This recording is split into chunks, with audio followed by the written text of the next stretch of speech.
Donc bonjour à tous et bonjour à toutes, plutôt bonjour à toutes et bonjour à tous. J'ai de nouveau le plaisir de vous accueillir pour ce troisième temps où nous allons parler de la gestion des eaux pluviales urbaines face au changement climatique. Alors nous allons aussi faire en sorte que ça ne soit pas le dernier temps et nous parlerons un petit peu à la fin de ce webinaire des suggestions que vous nous avez fait en termes de prolongation de ces actions.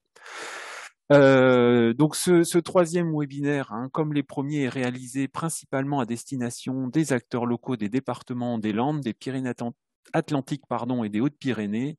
Et donc il est toujours proposé par le même réseau d'acteurs, à savoir l'Agence de l'eau Adour-Garonne, les directions départementales des territoires et le cas échéant de la mer, donc des trois départements, hein, Landes, Pyrénées-Atlantiques, Hautes-Pyrénées, des conseils départementaux de ces mêmes départements, de l'agence d'urbanisme Atlantique-Pyrénées, l'ODAP, et des trois CAUE, le CEREMA, ainsi que l'Office international de l'eau. Donc, comme les deux premiers temps où vous avez été plus de 200 à vous connecter, vous êtes, voilà, on attend de nouveau près de 200 personnes à ce webinaire-là. Et donc, je vous remercie de votre engagement et de votre engouement pour cette série de webinaires. Et en espérant évidemment que ça vous serve et que ça vous donne des idées pour vos futurs documents d'urbanisme ou pour vos futurs aménagements. Avant de commencer, donc je vous fais un petit rappel des petites règles de fonctionnement. Tout d'abord, merci de garder vos micros coupés tout au long du webinaire. Seuls les intervenants sont autorisés à parler. Et donc, comme les fois précédentes, si vous avez des questions à poser, merci de le faire via le forum de discussion. Donc, toujours pour accéder au forum de discussion, en bas de votre écran, vous avez un petit bouton. Il suffit de cliquer sur discussion et vous pouvez poser votre question. Et donc, lors des temps d'échange, moi, je me ferai le rapporteur de vos questions et les poserai aux intervenants. Alors, je vous rappelle aussi que le webinaire est toujours enregistré. Comme les fois précédentes, il est mis à disposition en replay.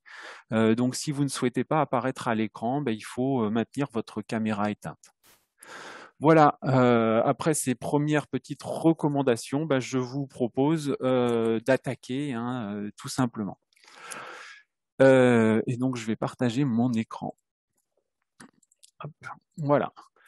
Donc, troisième webinaire, temps 3, consacré à des retours d'expérience en milieu urbain. Donc, après le milieu rural qu'on a fait en début de mois, nous allons maintenant parler du milieu urbain. Alors, pourquoi parler du milieu urbain? Pourquoi le différencier du milieu rural? Du fait de la densité de population, de la densité d'activité économique, de l'attrait touristique de certains secteurs. L'urbanisation dans le monde urbain s'est développée très rapidement ces dernières décennies, avec malheureusement et évidemment son lot d'inondations lors des orages importants. On a eu des bons exemples voilà, les semaines passées. On pense à nos amis qui sont à Beauvais, à Rennes, à Reims inondé 3 fois en moins de 3 semaines. On est quand même sur des phénomènes qui sont de plus en plus importants et de plus en plus marqués. Et donc, ces collectivités qui ont eu ce style de désagrément ont pour la plupart mis en place une stratégie pour adapter leur méthode d'urbanisme. Et donc, ça passe aussi bien par, on en a déjà parlé, la mise en place de documents d'urbanisme afin de fixer des règles pour éviter au maximum les effets néfastes de l'urbanisation, mais aussi par un certain nombre de réalisations concrètes. Et donc, c'est ce qu'on vous propose de découvrir aujourd'hui à travers 2 retours d'expérience. Alors, le premier, ça sera celui de la commune de Cap-Breton, où on aura d'abord la présentation du contexte de la ville par Jean-Luc Achard, qui est maire adjoint en charge de l'aménagement, de l'urbanisme, des mobilités et du littoral. Puis, nous aurons la présentation d'un aménagement qui s'est fait au niveau de la place de la gare, du parking de la place de la gare. Et donc, interviendront David Aberader, qui est paysagiste concepteur, ainsi que Pierre Guichard du bureau d'études VRD IMS, donc qui vont en duo nous présenter toute la partie conception et réalisation de cet aménagement. On aura ensuite, dans un second temps, le retour d'expérience de l'agglomération, de la communauté d'agglomération Pays Basque, Et plus particulièrement, un zoom sera fait sur le pôle territorial de Côte-Basque-Adour, où depuis maintenant quelques temps, un certain nombre de documents ont été mis en place afin voilà, de réguler au maximum la future urbanisation. Et donc, la présentation en suivant d'aménagement, notamment l'aménagement de la plaine inondable du stade Saint-Jean à Anglette. Et donc, ça sera Dominique Salgado, qui est chef du service eaux pluviales urbaines, qui nous fera part un petit peu du retour d'expérience de la communauté d'agglomération sur ce sujet. Voilà. Donc voilà, hein, je ne vais pas m'attarder plus longtemps. On place au retour d'expérience maintenant, et je vous propose de commencer tout de suite et d'accueillir donc Jean-Luc Achard. Donc Jean-Luc Achard, maire adjoint en charge de l'aménagement, de l'urbanisme, des mobilités et du littoral de la commune de Cap-Breton. Donc Monsieur Achard, vous pouvez, s'il vous plaît, allumer votre micro. Je pense d'ailleurs que c'est fait. C'est fait. Voilà, parfait, merci. Déjà, merci de participer à ce webinaire et de nous faire part de votre retour d'expérience. En quelques mots, est-ce que vous pouvez nous présenter donc la commune de Cap-Breton pour ceux qui ne la connaîtraient pas, et puis un petit peu le contexte auquel la ville a dû faire face, notamment dans le cadre de la gestion des eaux pluviales. Écoutez, bonjour à toutes et à tous. Alors, Cabreton est une ville littorale du Sud-Land. C'est une ville qui a à l'année à peu près 9000 habitants et qui, en période estivale, la population est multipliée par 5. En août, par exemple, on a jusqu'à 50-60 000 habitants. Ce qui suppose également donc une organisation un peu particulière compte tenu de l'afflux des estivants. Alors, c'est une commune donc qui a un port, donc on est le seul port du littoral aquitain, et nous avons deux petites rivières là qui arrivent dans le port. Alors, le choix de la commune s'est fait très très vite sur des réseaux séparatifs, un réseau d'assainissement pour les eaux usées et un réseau d'assainissement pour les eaux pluviales. Les eaux pluviales étant rejetées dans les deux petites rivières, le Boudigau et le Bourret. Alors, ce qui suppose bien évidemment un soin tout particulier sur la qualité des eaux de rejet dans ces deux rivières, sachant que ces rivières arrivent directement sur les plages. Donc, la qualité des eaux de baignade pour nous est un sujet extrêmement important et un sujet qu'on suit tout particulièrement quand il y a des périodes d'inondation. Ouais, ok, tout à fait. Effectivement, hein, les enjeux sont extrêmement importants pour vous d'un point de vue touristique, hein. C'est clair que il faut faire attention. Donc merci donc pour cette mise en contexte très claire. Donc depuis combien de temps un petit peu votre commune a pris en compte cette problématique de gestion des eaux pluviales, et est-ce qu'elle a mis en place des prescriptions dans ses documents d'urbanisme ou dans ses documents de gestion des eaux afin un petit peu d'adapter les choses? Alors, en fait, quand on remonte dans le temps, cette notion d'infiltration à la parcelle a déjà été prise en compte assez tôt dans le plan d'occupation des sols. Donc, dès les années 75, on avait déjà un certain nombre d'éléments sur l'infiltration à la parcelle. Et bien évidemment, à cette époque-là, la prise en compte de ces enjeux n'était pas forcément très bien suivie. Du côté de la mairie, on n'avait pas forcément des suivis extrêmement rigoureux. Et c'est vrai qu'il y a eu des phases d'adaptation qui ont fait que assez progressivement, nous avons mis en place des dispositifs de contrôle un peu plus présents pour faire en sorte que cette prise en compte de l'infiltration sur la parcelle soit bien actée au niveau des usagers. Et c'est vrai que quand on regarde, quand on fait un peu l'histoire en regardant dans le rétroviseur, c'est vrai que dans le précédent mandat, à partir de 2014, on a eu une action beaucoup plus proactive par rapport aux usagers. Le PLUI, enfin le PLU et le PLUI maintenant, là, qui a été adopté en 2020, donc intègre déjà les notions d'infiltration à la parcelle. Donc ça c'est bien acté, et on est maintenant beaucoup plus vigilant, notamment dans les documents d'urbanisme, pour faire en sorte que le traitement des eaux pluviales soit bien traité directement dans les nouveaux projets. Nous avons également fait pas mal de pédagogie par rapport à ces sujets-là. Et puis également, quand on regarde les documents, enfin les schémas directeurs des eaux pluviales qui ont été dessinés et les documents successifs, notamment un document important en 2015 qu'on a revisité avec cette idée de dire euh, passons du tout tuyau à quelque chose d'un peu plus hybride dans lequel il y a effectivement du tuyau avec ces mécanismes de rejet dans les deux rivières, mais essayons d'aller un peu plus loin avec des alternatives de filtration à la source, avec la création de nous, avec la création de bassins d'écantation. Et donc, on a donné une inflexion extrêmement importante en début de mandat, lors du précédent mandat, pour faire en sorte que cette problématique d'infiltration soit beaucoup plus prise en compte, à la fois chez le particulier, mais aussi sur l'espace public. Et donc, avec la création de bassins, de nous. Et quand on regarde d'ailleurs le schéma le schéma de directeur des eaux pluviales, quand on regarde effectivement les premiers projets qui avaient été élaborés dans les années 2015 avec des investissements relativement importants qui étaient de l'ordre de 2,7 millions sur une période relativement longue, en revisitant ce schéma directeur, on a fait la preuve qu'on était capable de faire mieux, beaucoup plus écologique, avec des investissements beaucoup moins élevés. Et donc, on a fait des économies de l'ordre d'1 million d'euros par rapport au schéma directeur initial qu'on avait imaginé, en jouant à fond la carte de l'infiltration sur l'ensemble du territoire. Ouais, effectivement, c'est très intéressant ça, hein. Voilà, le fait de jouer sur des ouvrages plutôt de surface plutôt que des ouvrages enterrés, profonds, effectivement, en termes d'économie de projet, c'est certain qu'on gagne énormément, quoi. Ça Ouais. fait quand même 30% presque de gains par rapport à ce qui était escompté, quoi. C'est assez Ouais. énorme, quoi. Voilà. Donc, mais c'était un enjeu politique extrêmement fort de l'équipe en 2014 de dire on va aller beaucoup plus loin dans ce qu'on faisait auparavant. Il y avait effectivement ce slogan Cap Breton, Cap Béton. Donc, comment faire en sorte de déminéraliser la ville, de mettre plus de nature en ville, d'infiltrer à la parcelle, infiltrer sur l'espace public. Ça a vraiment été un enjeu politique extrêmement fort.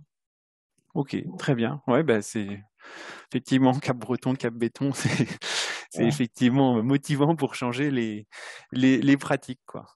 Et donc dans ce cadre général, récemment a été réalisé le réaménagement de la place de la Gare. Et donc, vous, en tant qu'élu, et puis en représentant du conseil municipal, et puis les services de la ville ont pris le parti de ne pas imperméabiliser ce parking. Et donc, est-ce que c'est, je pense, une volonté de la commune, ou est-ce que c'est quelque chose qui est venu s'intégrer au cours de la réflexion un petit peu sur le projet? Ben écoutez, nous avions lancé un projet extrêmement ambitieux de réhabilitation du centre-ville, avec cette idée de désimperméabiliser, avec cette idée également de développer les mobilités douces, piétons, vélos. Développer les mobilités douces, ça veut dire aussi en même temps moins de places de stationnement. Et il fallait retrouver effectivement du stationnement à proximité. Et donc la place de la gare, qui était un très grand giratoire, très minéral, a été un banc d'expérimentation formidable dans lequel effectivement on a essayé d'appliquer toutes les formules qu'on avait imaginées, c'est-à-dire désimperméabiliser cette place, la revégétaliser, aménager les espaces pour faire une mixité de déplacements, à la fois la voiture, le vélo et le piéton. Et donc, ça a été quelque part la première pierre de réaménagement du centre-ville qu'on a démarré à partir de 2017. En parallèle, nous avions également le schéma directeur eau pluviale que nous étions en train de revisiter et d'adapter avec une perspective de plus grande infiltration à la parcelle et à la source. Et donc, en même temps, cette place, elle était à 3 minutes des écoles, à 5 minutes du centre-ville, donc compatible effectivement avec une mobilité entre ces deux espaces, le centre-ville et la place de la gare. Donc, on a pris le parti de démarrer ces opérations de centre-ville par la place de la gare, de réaménager des places de parking en, en prenant le parti d'en faire un espace paysager. Donc, nous avions un certain nombre de référentiels, un document de référence sur ambiance nature, enfin ambiance forêt, ambiance plage, ambiance urbaine. Et donc, nous avons fait un projet qui nous permettait à la fois de recréer un espace forêt en ville, entre guillemets, nature en ville, un espace qui nous permettait d'infiltrer l'ensemble des eaux de ruissellement sur la parcelle, voire même au-delà, et donc un concept extrêmement intéressant, même avec des places de parking infiltrantes, qui ont fait un mélange de pierre et de copeaux, sur lesquels nous nous sommes fait un petit peu la main, et avec une noue très très importante pour récupérer l'ensemble des eaux de filtration, et bien évidemment également des parcours routiers en enrobé drainant. Donc voilà, toutes les options d'infiltration ont été mises en œuvre sur cette place. Donc c'est un projet extrêmement innovant. Et donc les services de la ville, avec la maîtrise d'œuvre, ils ont travaillé avec une ambition de faire en sorte que cet endroit soit vraiment une référence. Et ça, on l'a achevé avant de terminer l'aménagement du centre-ville, dans lequel on avait réduit le nombre de parkings, et donc avec cette idée de report de places de parking entre le centre-ville et cette place. Ok, très Alors, bien. Oui, pardon. c'est un budget important, qui est intégré dans le programme de rénovation du centre-ville, de l'ordre d'1 million d'euros, avec très peu, à l'époque, très peu de subventions, essentiellement une participation de l'intercommunalité sur la partie voirie, mais ça a été fait sur les fonds de la commune. D'accord, ok. Pas d'aide à ce niveau-là de l'agence de l'eau à Dour-Garonne? Non, du tout. À l'époque, effectivement, le schéma directeur des eaux pluviales, on l'a fait avec l'agence de l'eau, bien évidemment. Mais l'agence de l'eau, à l'époque, n'était pas encore sur l'accompagnement de ce type d'opération. Ce qui a changé depuis, parce qu'on a eu énormément d'échanges avec l'agence de l'eau suite à ce programme que nous avions engagé à Cap-Breton. Et on pourra peut-être en reparler après, mais on a donné une suite à ce programme dans le nouveau mandat. D'accord, ok, bah, très bien. Oui, effectivement, je vous propose qu'on donne la suite peut-être après la présentation. Bah, merci beaucoup pour cette mise dans le contexte, hein, parce que moi, ça permet de bien cadrer les choses. Et donc, je vous propose maintenant de passer la main à la partie maîtrise d'œuvre du projet. Donc, David Aberader est parmi nous, paysagiste, pardon, concepteur, je ne vais pas réussir à dire le mot aujourd'hui, et Pierre Guichard, donc du bureau d'études VRD IMS. Je vais vous laisser la parole maintenant pour nous présenter un petit peu ce projet, donc la situation avant et puis le rendu aujourd'hui, quoi. Voilà. Bonjour à toutes et à tous. Donc voilà, on va procéder comme ça. On va vous montrer un peu des images à quoi ressemblait la place de la gare avant. Le parti pris, le parti paysager et de récupération des eaux pluviales qui a été adopté. La démarche qui a été initiée avec la commune. Et enfin, voilà quelques photos pour illustrer la réalisation qui a été faite.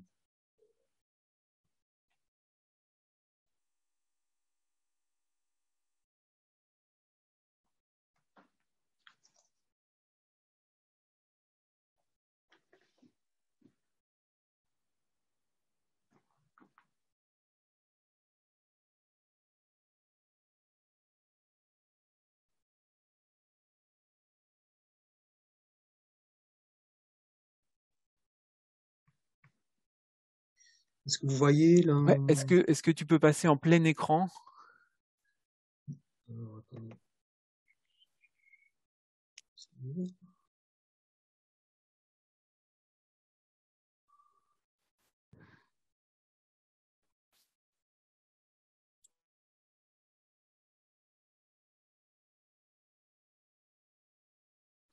Voilà, c'est parfait là. Merci.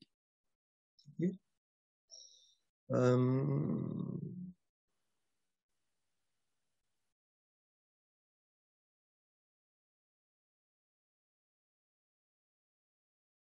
Voilà. Donc, voilà à quoi ressemblait la place de la gare avant. Donc, euh, il faut imaginer que c'est quand même une entrée sur la ville, hein. Voilà, donc l'image qu'elle donnait, avec donc un espace public à requalifier, à valoriser. voilà, ce dont on se rend compte, c'est l'emprise des voies de circulation hein, qui étaient prioritaires sur l'utilisation de cette place. C'était un vrai îlot de chaleur, l'impression ressentie d'étouffement, avec des surfaces qui étaient complètement imperméabilisées. En termes d'occupation végétale, un îlot, un rond-point voilà, central avec quelques essences qui n'avaient aucune valeur patrimoniale locale. L'idée que le piéton avait du mal à trouver sa place, problème de lisibilité dans les parcours. Toutefois, voilà, on s'est appuyé sur ce qui a occupé l'espace en termes de paysage, et notamment voilà, des résidus de pins maritimes, de chênes liège, qui occupaient la place de la pinède qui se trouve à proximité. Et pour nous, ça a été l'occasion, quelque part, voilà, de permettre un étirement de cette végétation existante vers la place de la gare.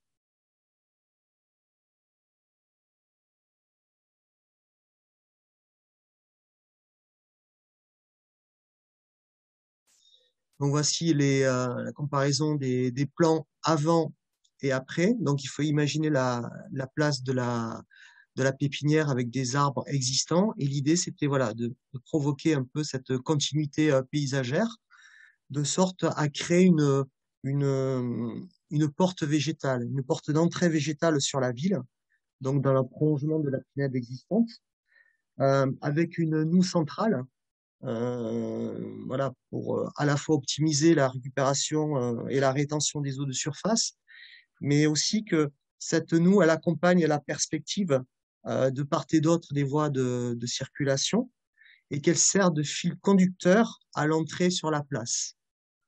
Donc voilà, vous imaginez avant, on avait ce grand rond-point, ces espaces complètement imperméabilisés, et voilà, on a créé des espaces à la fois de circulation, qui étaient complètement perméables avec des bétons drainants, des surfaces de stationnement avec voilà, des revêtements perméables aussi, des noues paysagères transversales, en plus de la noue paysagère centrale. On a recomposé des dunes boisées, on a occupé l'espace avec de différentes gammes végétales qu'on va vous présenter plus particulièrement après. Et donc voilà, donc tout cela a permis à changer complètement la perception de cette place. Ce qui est important de dire aussi, c'est qu'il y a eu une démarche qui a été initiée, une démarche citoyenne et participative avec la commune, avec les riverains, avec les habitants. Donc voilà, il y a eu des journées de réunions publiques pour présenter enfin pour écouter les gens, pour être les gens ont pu exprimer leurs attentes et du coup on a co-bâti le projet avec ces personnes-là. Et donc, voilà, cela a été illustré par un panneau de communication sur différentes thématiques. Évidemment, la récupération des eaux, mais aussi limiter la pollution, préserver la biodiversité urbaine et favoriser les modes de déplacement. Je vais laisser la parole à Pierre, avec qui on a travaillé, le bureau d'études VRD, avec qui on a travaillé sur ce projet. Pierre, tu peux... Oui, voilà, bonjour à tous et à toutes. Donc effectivement, sur la partie hydraulique proprement dit, comme l'a évoqué David et Jean-Luc juste avant, effectivement, l'idée, c'était de voir et de travailler finalement sur une idée de poser le moins possible de canalisation, d'accord? Donc, de par la géométrie qui a été travaillée finalement avec les architectes, on a, indépendamment, on va dire, des revêtements, on va y venir un petit peu après, hein, vous allez voir surtout les photos après, on a essayé de trouver le maximum d'espace pour créer des noues. Alors, David en a parlé, il y a la noue effectivement centrale, David va le montrer avec la souris. Donc, il y a la noue centrale hein, qui a vraiment un esprit d'espace tampon qui va venir donc récupérer une partie des noues. Mais en amont de ça, on a un principe en amont et en partie haute et en partie basse au niveau des parkings. Et entre les parkings, il y a un principe de noue, d'accord, qui est également pris en compte. Donc, on le voit finalement par rapport à l'écoulement.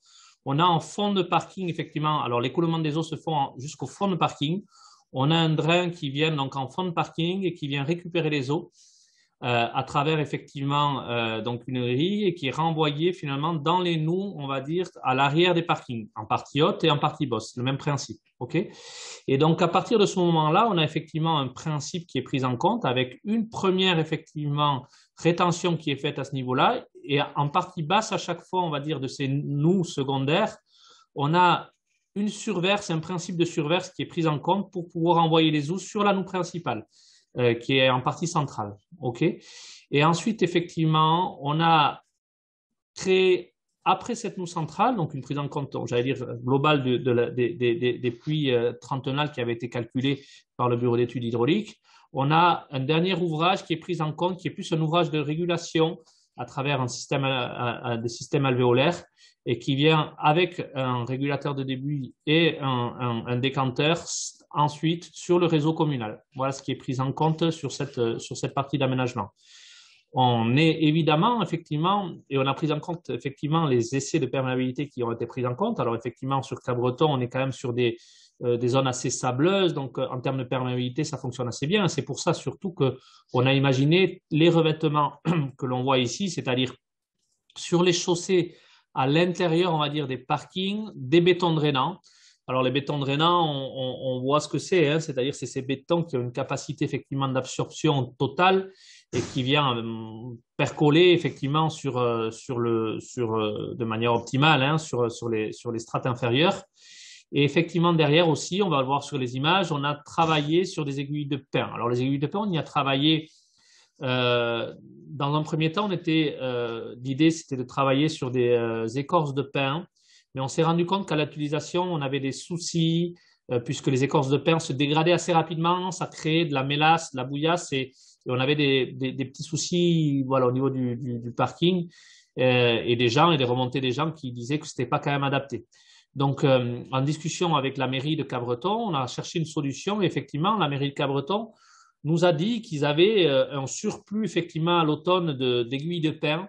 Ils ne savaient pas trop quoi en faire. Donc, on va dire le cheminement que l'on a eu, c'était de dire bon, on va essayer de voir ce qu'il en est vis-à-vis de ces aiguilles de pin. Et on se rend compte que ça marche très très bien. On a des aiguilles de pin qui se désagrègent très peu. Et on a juste besoin effectivement à l'automne de recharger, on va dire, d'aiguilles de pin. Alors ça se fait en régie et d'ailleurs, et on va dire, on est sur un circuit court puisque ils viennent récupérer, on va dire, en bord de mer dans les pinèdes, le surplus effectivement d'aiguilles de pin qu'ils ont et ils viennent recharger, on va dire, le parking avec ces aiguilles de pin. Et aujourd'hui, tout le monde est assez content de ce principe-là pour on puisse avoir un parking le plus pérenne possible.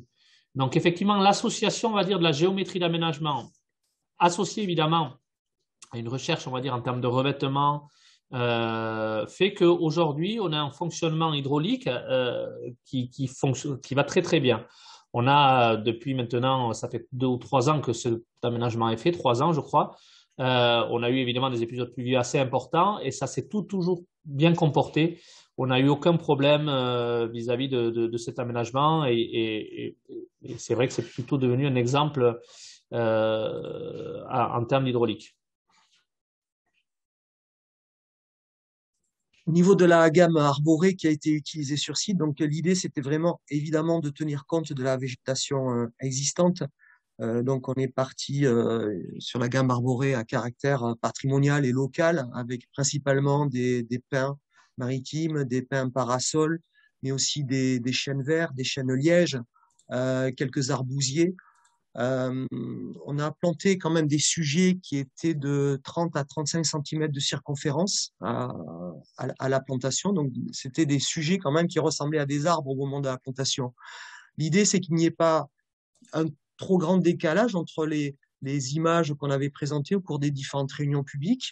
Les gens s'imaginaient la réalisation d'un parking avec des arbres voilà, d'une certaine importance. Voilà, l'idée, c'est qu'il n'y ait pas un décalage entre ce qu'on avait présenté et ce qu'on a réalisé. Et que finalement, à l'arrivée, on ait l'impression que ce parking, cette place, pardon, est toujours existé. Donc, vous voyez, voilà, la répartition un peu de ces arbres. Au niveau de la noue centrale, donc, on a utilisé toute une série de graminées adaptées au milieu humide, avec pour les paysagistes avec des carex, des aconéploas, des acorus, différents types de sols. Donc là aussi, c'est une végétation qui s'est installée naturellement et qui a profité de la présence de l'eau dans ces nous. Et donc, très rapidement, cela a créé un effet assez important. Voilà l'idée donc d'associer à toute cette gamme végétale adaptée au milieu humide, mais aussi essayer de recomposer des sortes de dunes boisées, c'est-à-dire à l'ombre de ces grands arbres, voilà, occuper l'espace avec les végétaux qu'on retrouve naturellement dans les dunes boisées à proximité, donc avec des fougères, avec des bruyères, avec des genêts, des ajoncs, différentes graminées.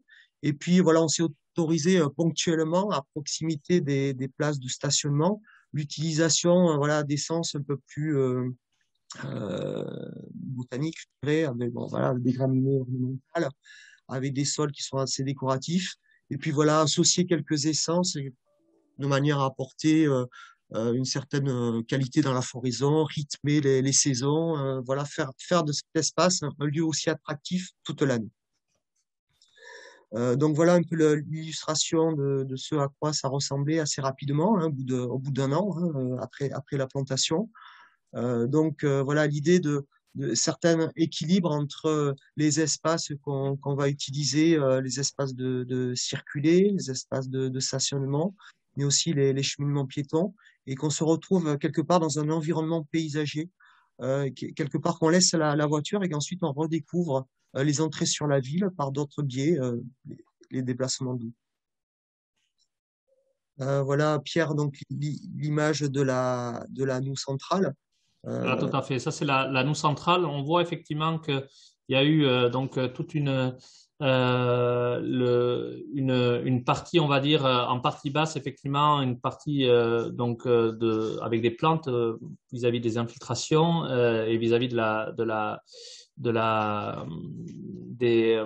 comment dirais-je, de la rétention qui est prise en compte en partie basse. Effectivement, on a cette noue centrale qui a vraiment son rôle est important par rapport au principe effectivement de rétention. Elle marche vraiment bien par rapport à ce pilote pluvieux qu'il y a eu dernièrement sur Cabreton.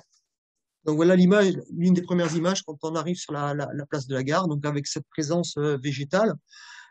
Et puis ce rôle aussi de filtration, hein, d'épuration des eaux récupérées, voilà, et qui conduisent ensuite l'utilisateur à découvrir cette place autrement.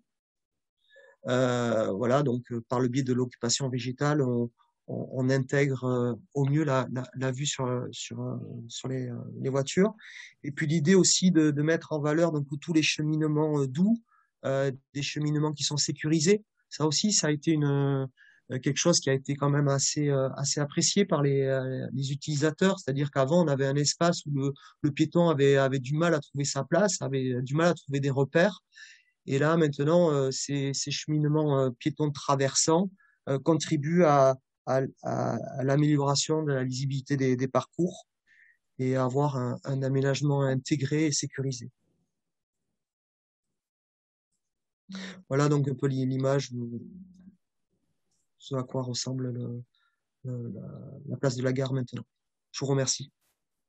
Ok, merci beaucoup pour cette intervention, cette présentation qui, voilà, il y a pas mal de questions que je vous poserai après, mais je vais peut-être commencer par reposer des questions à Monsieur Achard, qui est toujours parmi nous. Et puis ça permettra aussi de répondre à une première question qui a été posée dans le forum de discussion. Donc cet aménagement a été maintenant réalisé il y a quelques temps. Est-ce que vous auriez un premier retour d'expérience, donc suite à des épisodes pluvieux orageux qui ont eu lieu ces derniers temps? La question dans le chat, c'est est-ce que la théorie fonctionne ou est-ce que ça a débordé? Est-ce qu'il y a voilà, des riverains qui se sont plaints d'inondations? Est-ce que des usagers n'ont pas réussi à se garer? Voilà un petit peu de retour d'expérience, si vous avez des choses à nous dire. Bon, déjà, en retour, enfin, merci à Pierre et David là pour la partie présentation technique là, de cette place. Bon, globalement, on est super satisfait de cette réalisation qui était quand même très, très innovante. avec pas mal de techniques mises en œuvre pour en faire à la fois faire rentrer la nature en ville, avec le choix des essences qui ont été mises en œuvre, et puis surtout toutes les techniques d'infiltration qu'on avait pu imaginer, qu'on a expérimentées et réalisées. Alors, quand on fait le retour d'expérience aujourd'hui, déjà, la végétation se développe très très bien. Donc, le fait d'infiltrer à la parcelle vient alimenter effectivement la croissance des végétaux. Donc, ça fonctionne plutôt bien. Là, nous, Pierre l'a évoqué, donc il y a eu toute une étude hydraulique sur cette place pour savoir effectivement les capacités d'infiltration, la nature des sols et quels étaient les dispositifs à mettre en place. Donc là, nous, elle est très importante. De mémoire, je crois qu'elle fait à peu près 180 mètres cubes.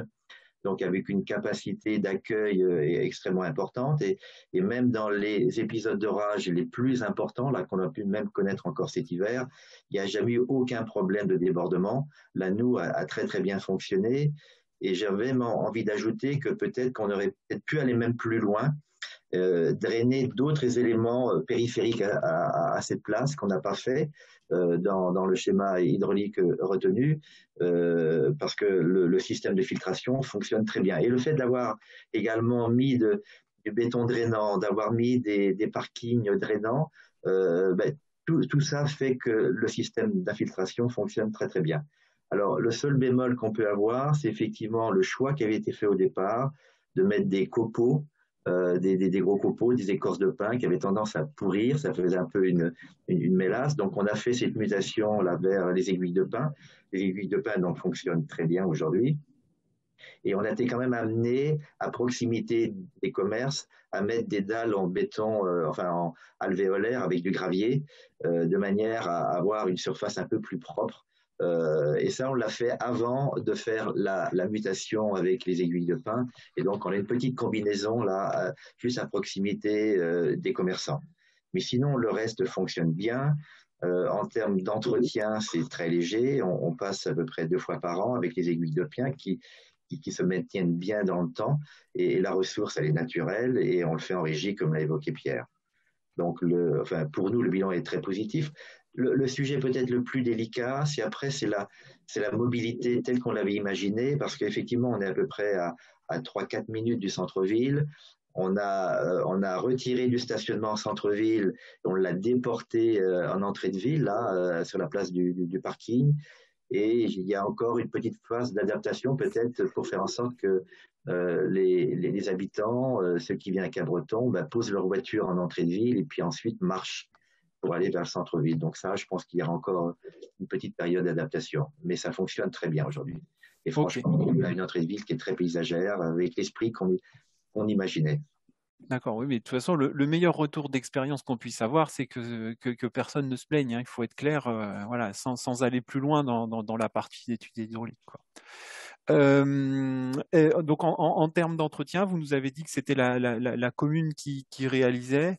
Pas de souci non plus en termes d'entretien, pas de... Non, et c'est un coût très modique. On le fait, on va récupérer les aiguilles de pin sur nos espaces. Ce sont les agents de la commune qui mettent en place. Donc, non, ça fonctionne bien. Très clairement, ça fonctionne même tellement bien que on a décidé de reproduire cette opération là dans le mandat actuel sur d'autres places de la commune en front de mer qui sont très minéralisées. Donc on a lancé une consultation. C'est le même bureau d'études là qui a remporté la consultation, et donc on a un programme là sur les 3 années à venir de rénovation complète, de déminéralisation de 3 places très très minérales, avec le même esprit, avec les mêmes méthodes qu'on a pu expérimenter sur la place de la Gare. Et cette fois-ci, on l'a fait avec l'agence de l'eau qui vient nous accompagner financièrement pour la réalisation de ces 3 places. Ok, très bien. Ouais, c'est effectivement donc plutôt un retour très très très positif, quoi. Mais voilà, et je pense que ça plaît bien à la population, quoi, parce que en fait, quand on regarde effectivement les enjeux, remettre de la nature en ville, réduire les îlots de chaleur, remettre de la biodiversité, traiter les eaux de ruissellement à la source, donc quelque part dépolluer à la source de manière plus directe, moins de rejets dans d'eau pluviale dans les deux rivières. Donc, au bout du bout, forcément, une meilleure qualité des eaux de baignade. Donc, c'est vraiment, je dirais, des opérations avec énormément d'avantages et qu'on recommande. Ok, très bien, très bien. Mais merci pour ça. Je vais maintenant passer aux questions. Et Pierre Guichard, qui est parmi nous, doit s'en aller d'ici 5 minutes parce qu'il a un autre rendez-vous. Et donc, je vais commencer par des questions qui vont le concerner, notamment sur la partie infiltration et notamment la mise en place du bassin de rétention en structure alvéolaire à l'aval. Est-ce que la capacité d'infiltration, en fait, je suppose, n'était pas suffisante pour infiltrer la période de retour trentenale dont vous nous avez parlé, et donc c'est ça qui a nécessité la mise en place du bassin? Oui, voilà, Jean-Luc en a parlé. Alors, il faut préciser qu'on a, donc en amont de notre intervention, il y a eu tout un travail hydraulique qui a été fait par le bureau d'études en géo, je crois, Jean-Luc. Oui, oui, Et c'est eux qui avaient fait oui. toute l'étude hydraulique, hein, c'est-à-dire le calcul des volumes de rétention, d'abord évidemment vis-à-vis des bassins versants, etc., la prise en compte de toutes les eaux pluviales qui arrivaient donc, sur le secteur. Et c'est eux qui ont dimensionné effectivement j'allais dire, et qui nous ont donné les éléments pour qu'on puisse derrière trouver en termes de géométrie d'aménagement la capacité nécessaire vis-à-vis des rétentions. Et effectivement, le jeu a été celui-là, c'était de dire, je crois de mémoire, on était à 210 mètres cubes donc de volume à retenir. Et la géométrie d'aménagement, le travail qu'on a fait avec les architectes, Samasusu et David Abarader, on a réussi à récupérer donc 180 mètres cubes. Jean-Luc le précisait juste avant. Donc à partir de là, effectivement, en aval de ça, il nous fallait effectivement retrouver 30 mètres cubes supplémentaires. La géométrie et l'espace tel qu'il était prévu, voilà, nous a pas permis de le faire au niveau on va dire de la partie des nous, etc. Donc on avait rajouté ce système-là en aval. Est-ce que vous savez s'il a déjà fonctionné, ce système, s'il y a déjà eu de l'eau dedans? Enfin, je suppose que c'est compliqué de le savoir. Oui, hein, je ne sais voilà, pas. Non, ça, voilà. je ne sais pas. D'accord, ok. Très bien, ok. Alors après, Jean-Luc, vis-à-vis de la noue, quand il y a des gros orages, des gros événements pluvieux, la noue centrale, qui est vraiment un petit peu j'allais dire le curseur de l'aménagement, elle n'est pas complètement remplie. Elle arrive. Elle a jamais été remplie et elle a même pas été remplie au niveau de la surverse parce qu'il y a quand même à un moment donné une surverse possible vers le réseau d'eau pluviale et cette partie-là n'a jamais été activée. Donc ça veut dire que tout l'ensemble du système drainant fonctionne très très bien, même pendant les événements pluvieux les plus importants là qu'on a connus cet hiver. Ouais. Après, on est aussi sur une période de retour de dimensionnement de 30 ans. C'est un orage qu'on n'a peut-être pas encore connu compte tenu de l'ouvrage qui a été fait récemment. Hein. Voilà, c'est clair, quoi. Voilà. Faut pas oublier ça aussi, quoi. Hein. On se réfère toujours à ce qu'on a connu nous et malheureusement la trentenale, on n'en connaîtra pas. Enfin malheureusement, plutôt heureusement, on n'en connaîtra pas beaucoup dans notre vie. Hein. Voilà. Ok. Est-ce que Pierre, la dernière question, est-ce que dans l'étude hydraulique, on a tenu compte du stockage de l'eau dans la porosité du sol? Je ne sais pas si vous avez ça en tête. Non, il faudrait. Alors voilà, j'ai pas cette donnée-là. C'est le bureau d'études en géo qui l'a traité proprement dit. Je sais que leur donnée d'entrée était évidemment l'étude géotechnique qui avait été faite. Voilà, j'imagine que ça a dû être pris en compte évidemment. Alors moi je vais faire une réponse. Habituellement, on tient compte de la porosité dans les matériaux de stockage, hein, voilà, qu'on va mettre en place sous les bétons poreux, etc. Mais dans le sous-sol, ensuite, on tient quand même peu compte de cette. Voilà, on va plutôt travailler en termes de capacité d'infiltration dans le sous-sol, voilà, en termes de dimensionnement. Merci Pierre. Je pense que c'est tout pour les questions très techniques. Et donc, je vous remercie de votre participation. Je sais que vous êtes pressé. Alors, juste Cyril, j'ai vérifié, j'ai regardé un petit peu sur mon plan AutoCAD un petit peu il y avait une question au tout début vis-à-vis de la surface imperméabilisée, la surface du projet. Pour être très précis, on avait une surface d'aménagement de 7000 m². En étant précis, on a donc à peu près 4000 m² qui correspondent, on va dire, aux enrobés chaussés, hein, parce que sur le plan de David, c'était ce qui était en gris. Et évidemment, donc de manière très imperméable. Et évidemment, les trottoirs en micro désactivés, il y a à peu près 4000 mètres carrés. Et ensuite, tout le reste, c'est-à-dire tous les espaces verts, les noues, le béton drainant et les aiguilles de pin et les places de parking elles-mêmes, il y a à peu près 3000 mètres carrés correspondant également à cette partie-là. Voilà. D'accord. Et avant le projet, une idée de comment c'était? Ouf, c'était, à part, j'allais dire, le centre du giratoire. Ouais. Alors, on peut considérer qu'il y avait, on va dire, 100 mètres carrés. Sinon, tout le reste était imperméabilisé. D'accord. On C'est-à-dire était à qu'avant, il devait y avoir 90%. 6800, 6900 mètres carrés de surface imperméabilisée. Ouais. On en a gagné plus de 3000, quoi. Ah ouais, ouais. D'accord, ok, très bien, très bien. Ok, bah ça répond effectivement à la question, quoi. Parfait, merci beaucoup. Merci Pierre pour ta Merci présence. Pierre. D'autres questions? Alors là, on est plus sur les matériaux, notamment les aiguilles de pin. Là, ça va peut-être s'adresser plutôt à David.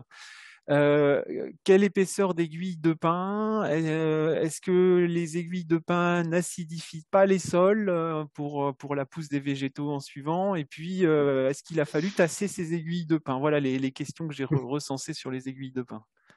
D'accord. Au niveau des aiguilles de pin, donc on est parti sur une épaisseur de 10 à 15 centimètres. Donc voilà, avec différentes répartitions successives, en tassant progressivement. Par rapport à l'acidification du sol, donc les aiguilles de pin ne concernaient que les surfaces finalement du stationnement. Pour le reste des surfaces qui étaient plantées, on a utilisé une sorte de toile biodégradable qui était recouverte de copeaux de bois. Donc voilà, ce mélange n'amenait pas une acidification des sols directement destinés aux arbres. Donc voilà ce que je peux dire par rapport à ça. D'accord, ok. Et est-ce que ces aiguilles de pin ont été tassées, compactées, ou est-ce que je sais qu'elles sont rechargées 2 fois par an? Oui, elles sont rechargées et puis ouais, elles sont un peu tassées. Et puis après, du fait du roulement, d'utilisation du parking, elles sont voilà, complètement tassées au fur et à mesure. D'accord, ok. Ensuite, il y avait une question sur la partie béton drainant. Voilà, notamment, on a des gyrations dues aux voitures sur cette partie béton drainant. Alors, on sait que le béton drainant, pour le rendre drainant, il y a une granulométrie de matériaux qui a été ôtée. Est-ce qu'on constate aujourd'hui, du fait de la gyration des voitures, un arrachement sur ces bétons, ou est-ce qu'ils tiennent très bien? On n'a pas eu de retour. Jean-Luc, je sais pas, tu confirmeras. On n'a Ah, pas j'ai eu de pas de retour retour. dans Non, ce sens.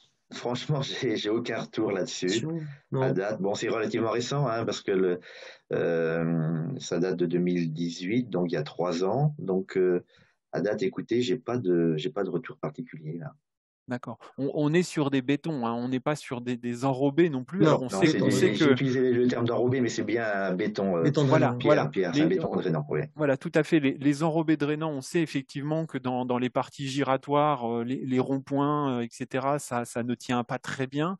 Sur les bétons, on est sur des classes de résistance beaucoup plus fortes. Alors, on n'est pas Ouais. non plus ici sur une circulation d'autoroute, hein, il faut être clair. Ouais. Donc, c'est en toute logique, il n'y a pas de raison. Enfin, moi, je ne vois pas de contre-indication à la mise en place de béton drainant sur ce secteur, quoi. Voilà, ouais, tout à fait, quoi. D'autres questions, donc plus de la perception. Est-ce que, donc sur les aspects fraîcheur notamment, est-ce qu'il y a eu une étude faite avant, après sur le suivi des températures, ou au moins la perception des usagers sur le fait d'avoir revégétalisé? Est-ce qu'on a des apports en été vis-à-vis un peu de fraîcheur, de cadre de vie en général? Cyril, tu veux que je réponde? J'ai pas d'éléments là-dessus en fait. J'ai pas de sur les mesures de température. Globalement, les retours sont très positifs. On a remis de la nature en ville. C'était un projet important avec cette idée de cap béton, cap breton, cap béton. Donc voilà, on enlève du minéral. Donc ça a été très très bien accepté par la population. Après, en termes de mesures, aujourd'hui, j'ai pas d'éléments particuliers. Ce que je peux vous dire, c'est qu'on va probablement mettre en place un plan arbre pour la ville de Cap-Breton. Donc, on est en train d'y travailler avec quelques outils, justement, pour être capable de simuler les coefficients de température sur les places avant et après. Parce que là, comme on repart sur un programme d'investissement là sur 3 places, peut-être qu'on en fera d'autres d'ici la fin de mandat. L'idée, c'est qu'on puisse également avoir quelques indicateurs pour dire, bah, avant c'était comme ça, maintenant c'est comme ça. Donc il y a aujourd'hui des outils qui permettent justement de simuler ça. Et donc, on va y travailler là sur le dernier semestre de cette année 2021. Ouais. Clairement, on a aujourd'hui des études, notamment qui font état de thermographie infrarouge, de mesures de température, donc sur des espaces bétonnés et sur des espaces végétalisés, où le gain en température est énorme en été, quoi. Voilà. Je peux vous renvoyer vers des documents qui sont faits par nos amis parisiens de la Pure ou un certain nombre d'études où on peut presque avoir un différentiel de 20 degrés entre la zone végétalisée et la zone enrobée à côté, quoi. C'est assez énorme en termes de gain de température, quoi. Et l'autre chose extrêmement importante, c'est que toutes les petits pieds d'herbe qu'on a qui poussent un petit peu partout le long des voiries, qu'on veut pas voir parce que c'est sale, etc. Ces études montrent qu'en fait, en termes de gain de température, c'est aussi assez fondamental de conserver tous ces petits espaces-là. Et donc, sans aucun doute, voilà, là, il y a des remises en cause de nos pratiques, de notre perception un petit peu de la gestion de ces espaces à avoir, quoi. David? Oui, par rapport à l'apport de la végétation, par rapport à la perception de l'espace, c'est évident, on a planté plus de 40 arbres. On a planté plus de 1500 mètres carrés de surface arbustive. Et le ressenti des gens, hein, des riverains, ils le témoignent. Hein. Voilà, c'est un changement en termes de perception globale de cette place. Il faut s'imaginer, avant, c'était un espace qui était uniquement roulé. On avait chaud dans sa voiture, on se garait, on avait chaud sur l'espace en enrobé. Enfin, il y avait très peu d'espace protégé du soleil. Et là, vraiment, on a recréé on est passé d'un four urbain à un îlot de respiration végétale. Et donc, c'est un équilibre qu'on a essayé de recréer en termes de perception qualitative de l'espace, mais aussi en termes de biodiversité. Il y a voilà la perception globale, générale. On entend les oiseaux chanter maintenant. Avant, on entendait les voitures. Enfin, c'est un peu bucolique comme ça, mais enfin, vraiment, c'est l'impression que les gens ressentent, aussi bien les utilisateurs au quotidien, mais aussi les vacanciers, les gens qui passent par là. Voilà, ils prennent plaisir à venir occuper cette place et à profiter des commerces à proximité. On a valorisé l'utilisation de cette place. Ouais, voilà, encore une fois, la gestion des eaux pluviales, c'est pas, voilà, ne doit pas rester seule, hein, c'est l'amélioration de notre cadre de vie.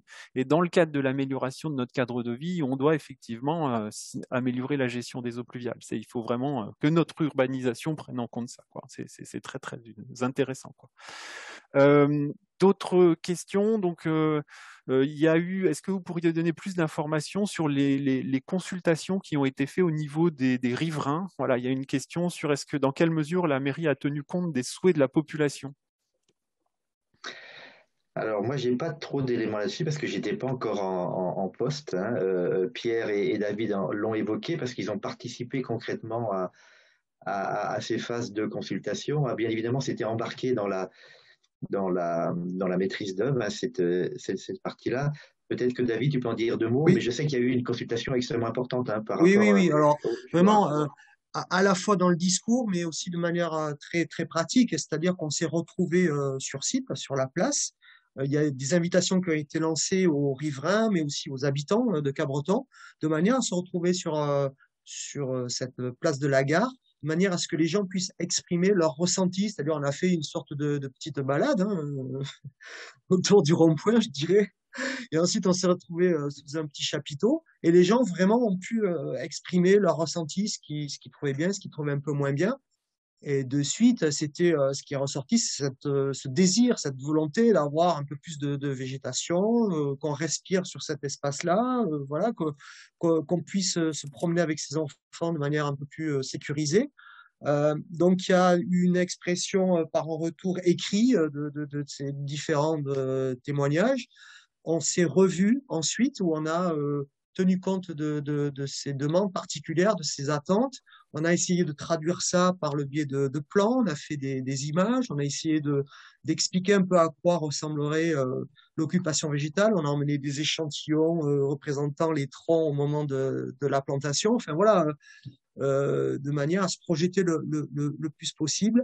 On a travaillé aussi de manière concertée avec les services, le service technique, le service espace vert de la commune, par rapport à leur retour d'expérience, par rapport à certaines essences végétales locales. Et puis voilà, on a adapté, on a fait évoluer le projet. Et ça s'est traduit même au moment du chantier par la présence de certains riverains au moment des plantations. On a aussi déplacé certains arbres, on a prépiqueté l'emplacement de certains arbres par rapport au commerce, par rapport aux riverains. Enfin voilà. Et de suite, on a ressenti qu'il y avait une adhésion à ce projet parce que voilà, c'était la concrétisation des échanges qu'on avait pu avoir préalablement. Ok, très très bien, merci, c'est très très intéressant, quoi. Alors, d'autres questions. Alors, je vais peut-être pas les faire tout à fait dans l'ordre. Là, ça part un petit peu dans tous les sens. Est-ce que vous avez en tête la taille des fosses de plantation des arbres? Bien sûr. Oui, alors pour permettre à un arbre de se développer dans de bonnes conditions, évidemment, il faut prévoir des fosses de plantation adaptées en termes de volume, notamment. Donc, on est parti sur des fosses de plantation qui faisaient de 6 à 7 mètres cubes minimum.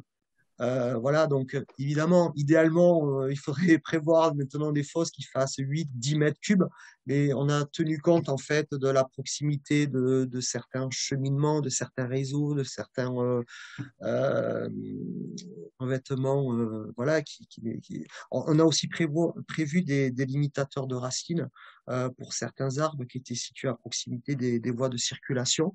On a vraiment et puis quand on utilise des arbres de cette taille-là, même s'ils proviennent de pépinières, ce sont des arbres qui ont été habitués à être transplantés régulièrement, tous les 4 à 5 ans. Il y a une traçabilité.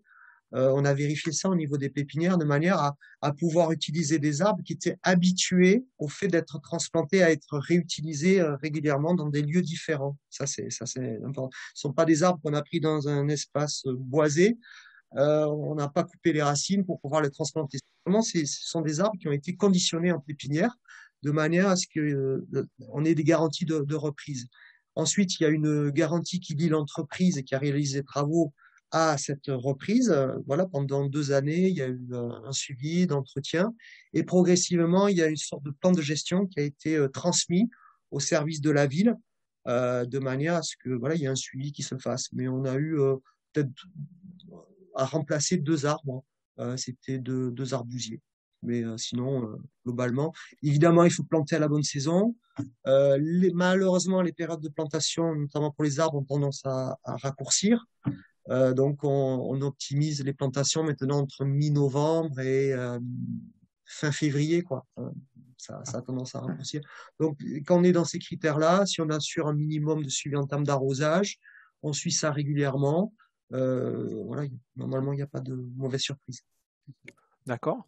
Est-ce que vous avez une idée du coût et notamment de l'éventuel surcoût ou sous-coût par rapport à un projet classique qui aurait été fait en réseau avec bassin sans doute en suivant? Est-ce que ça a été étudié par le bureau d'études? C'est peut-être Monsieur Achard qui aura plus de réponses, je ne sais pas. Je vous ai dit tout à l'heure qu'en fait, on avait un schéma directeur des eaux pluviales qui avait été élaboré, enfin, dans une suite d'autres réflexions sur les réseaux d'assainissement d'eau pluviale. En 2015, on avait établi un plan pluriannuel d'investissement avec un certain montant, c'était 2,7 millions, je crois, de mémoire. Et on a revisité ce plan-là, on l'a adapté avec une nouvelle vision un peu plus hybride, en faisant la part belle à l'infiltration. Et on est passé de 2,7 millions à 1,8 million. Et en faisant la preuve que, effectivement, le tout tuyau n'était pas forcément la solution pour traiter effectivement le sujet de l'assainissement des eaux pluviales. Et donc, ça supposait derrière la mise en œuvre d'alternatives, notamment qu'on a mis en place en particulier à la place de la gare. Ah ouais, ok. Et donc, on a fait la preuve avec toutes ces études que effectivement, des solutions hybrides, tuyaux, infiltration à la parcelle, infiltration à la source, généraient un gain économique. Voilà. Donc, et c'est sur la base de ces éléments-là qu'on a construit le projet de la place de la Gare aussi. Ok, oui, donc on peut Alors estimer bon, c'est une effectivement. réponse un peu indirecte à votre question, hein, mais comme je l'évoquais, cette place a coûté à la commune à peu près 1 million d'euros, avec très très peu de financement, mais on l'a fait dans un cadre d'économie générale aussi, sur le dispositif de gestion du réseau des eaux pluviales. Voilà, et ça a été embarqué également dans le programme de réaménagement du centre-ville. Ok, oui, très bien, oui, c'est ça. On est sans doute à un tiers d'économie en termes de gestion des eaux pluviales. Voilà. Une autre question plus générale, la DDTM des Landes, visiblement, a des prescriptions sur les noues et sur les dispositifs d'infiltration. Alors je dis, je n'ai pas vérifié ça, hein, donc qui demanderait la mise en place de moyens de dépollution comme des décanteurs, des filtres lamellaires. Est-ce que c'est quelque chose qui a été évoqué dans le cadre de ce projet? Est-ce que c'est des choses qui ont été mis en place? Alors il y a une décantation avant le bassin enterré. C'est Pierre Guichard qui nous l'a dit tout à l'heure. Mais est-ce qu'il y a d'autres choses? Je sais pas, David, tu as des éléments? Non, non, je sais pas. Non. Bah, moi, bon, c'est une réponse très technique. Là, Ouais, ce c'est que la je sais, question est c'est que sur le technique. système général de traitement des eaux pluviales, on a des systèmes de décantation, de grillage, de filtration. Enfin, il y a tout un système de dépollution qui existe aujourd'hui, hein, dans notre système général. Ce système-là, là, sur la place de la Gare, obéit à la même règle, c'est-à-dire qu'à un moment donné, il y a une surverse possible qui rejoint effectivement le réseau de tuyaux, dans lequel on ne peut pas rejeter n'importe quoi. Donc, j'imagine qu'il y a le système ad hoc pour rejeter des eaux propres avec le système de décantation. Mais Pierre, il l'a évoqué tout à l'heure. Ouais. Alors, par contre, par rapport à la DTTM, j'ai pas d'éléments de réponse là-dessus. Ouais. L'autre chose importante, alors on en avait un tout petit peu parlé lors du premier webinaire, mais globalement, ce qu'il faut comprendre aujourd'hui, c'est que les chercheurs nous disent que si la surface d'infiltration par rapport à la surface d'active, à la surface qui apporte de l'eau, voilà, est suffisamment importante, c'est-à-dire si on a des surfaces d'infiltration suffisamment importantes, on n'a pas de concentration de pollution qui se fait, et donc pas forcément besoin de mettre en place des moyens de dépollution. Les moyens de dépollution se font vraiment dès qu'on va concentrer par des réseaux les eaux pluviales et chercher à les infiltrer tout au bout via un bassin d'infiltration ou ce genre de choses. Si on travaille comme ici à la source, il y a quasiment aucun risque sur la pollution chronique des eaux pluviales. Voilà. C'est aussi une réponse importante qu'il faut faire, quoi. Une dernière question, mais alors je sais pas trop, c'est peut-être moi qui vais répondre sur la durée de l'efficacité drainante des bétons. Oui, je m'en doute que vous n'avez pas. Alors, il y a très peu de retours aujourd'hui sur ce sujet, hein, à l'échelle nationale. Globalement, les bétons neufs ont des perméabilités de l'ordre de 2 à 3 cm secondes et effectivement, avec le temps, ils ont tendance à s'altérer un petit peu, hein, on les voit noircir un petit peu, puisqu'il y a des matières organiques qui viennent se déposer dessus. Reste que les mesures qu'on a aujourd'hui, 10-15 ans après, font encore état de perméabilité de l'ordre du centimètre seconde. Donc on est passé de 3 cm seconde à 1 cm seconde. Donc on a effectivement perdu les 2 tiers de la capacité d'infiltration. Sauf que le jour où il tombe 1 cm de pluie à la seconde, je pense qu'on aura d'autres problèmes à gérer que regarder les bétons, voir s'ils s'infiltrent bien ou pas, quoi. Voilà, 10 mm de pluie à la seconde, c'est énorme, hein, ça nous donne encore près de 600 mm de pluie à la minute. C'est des orages, j'espère, qu'on ne connaîtra jamais, hein. Les gros orages qu'on a ces derniers temps, on parle de 300 mm sur plusieurs heures, hein. On ne parle pas de 600 mm à la minute. Voilà, hein, si je peux donner une réponse de mon côté, quoi. Et je crois qu'il y avait une dernière question. Quel est l'âge des arbres plantés? Alors, ça dépend des des essences. Pour les pins et les chênes, ce sont des arbres qui ont entre 15 et 20 ans. Alors, il y a eu des arbres qui ont été plantés en tige, c'est-à-dire avec un seul tronc, mais aussi des arbres en CP, avec plusieurs troncs qui partent du sol. Donc, pour les variétés en CP, notamment les arbousiers, là aussi, ce sont des arbres qui ont une quinzaine d'années. Donc, qui ont été voilà, conditionnés en pépinière, formés, adaptés. Et surtout, on a des garanties de reprise du fait de retour d'expérience sur d'autres sites localement. Voilà, on a ces arbres malgré qu'ils aient un certain âge, ils ont une motte suffisamment importante de manière à ce qu'on n'ait pas de mauvaises surprises.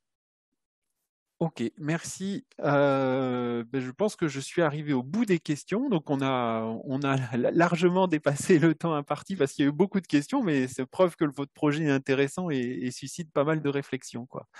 David et Jean-Luc, je vous remercie beaucoup de votre participation. Et je vais maintenant donc passer au deuxième retour d'expérience, donc celui de la Merci. communauté d'agglomération Pays Basque. Et donc je vais demander à Dominique Salgado de bien vouloir prendre la parole et donc nous présenter le contexte de l'agglomération et puis nous présenter une réalisation derrière. Voilà, Bien. merci. Bonjour à tous et à toutes. Donc, je vais partager mon écran. Là. Est-ce que vous voyez bien? Oui, en plein écran et ça sera parfait. Super. Très bien. Donc voilà, je vais vite vous rappeler un petit peu le contexte de la gestion des eaux pluviales urbaines sur la communauté d'agglomération Pays Basque. Donc après, je vais vous faire un deuxième point, je vais vous parler un petit peu de la méthodologie du schéma directeur et du zonage pluvial qu'on a mis en place sur le territoire Côte Basque-Adour. Et enfin, on finira par deux retours d'expérience par rapport donc, au retour du zonage et notamment une application d'un ouvrage qu'on a mis multifonctionnel sur la plaine des sports à Anglet. Donc voilà à quoi ressemble aujourd'hui l'agglomération Pays Basque. Donc comme vous pouvez voir, c'est une grosse agglomération qui regroupe 158 communes, 300 000 habitants, sur une superficie à peu près de 3 000 km². Donc vous voyez, un territoire assez grand. Donc en fait, le territoire a été découpé en 7 secteurs pour la partie exploitation des réseaux d'eau potable et d'assainissement pour être plus près des usagers et des élus. Donc vous voyez ici le secteur 1 du Sud Pays Basque, le secteur 2 de l'agglomération Côte Basque-Adour avec les 5 communes de Bayonne, Boucau, Anglet, Biarritz, Bidart. Donc on fera un zoom un peu plus particulièrement après sur la partie zonage. Ici, secteur 3 avec des communes un peu rétro-littorales. Donc, en fait, ce qu'il faut dire, c'est que toute la population, les 2 tiers, sont vraiment calés sur les 3 zones ici. Et après, donc, des secteurs intérieurs avec des communes rurales avec beaucoup moins de problématiques sur la partie pluviale. Au niveau de la partie gestion des eaux pluviales urbaines, donc, c'est une compétence qui est obligatoire depuis le 1er janvier 2020. Donc, jusqu'à présent, les 2 ex-agglomérations Pays Basque, Sud Pays Basque et agglomération avaient déjà cette compétence. Et depuis le 1er janvier 2020, on est compétent sur les 141 nouvelles communes. Donc, on a lancé dès 2019 un questionnaire sur le patrimoine. Et en fait, on évalue que sur l'ensemble du territoire, on a pratiquement 1850 km de réseau d'eau pluviale strict. On parle bien de réseau strict. 139 bassins de rétention publique qui sont gérés et entretenus par les communes. Et on a 29 postes de relevage parce que donc, on a des communes qui sont soumises à la marée. Donc, on est obligé de pouvoir évacuer en mode forcé à certains moments par rapport à des seuils.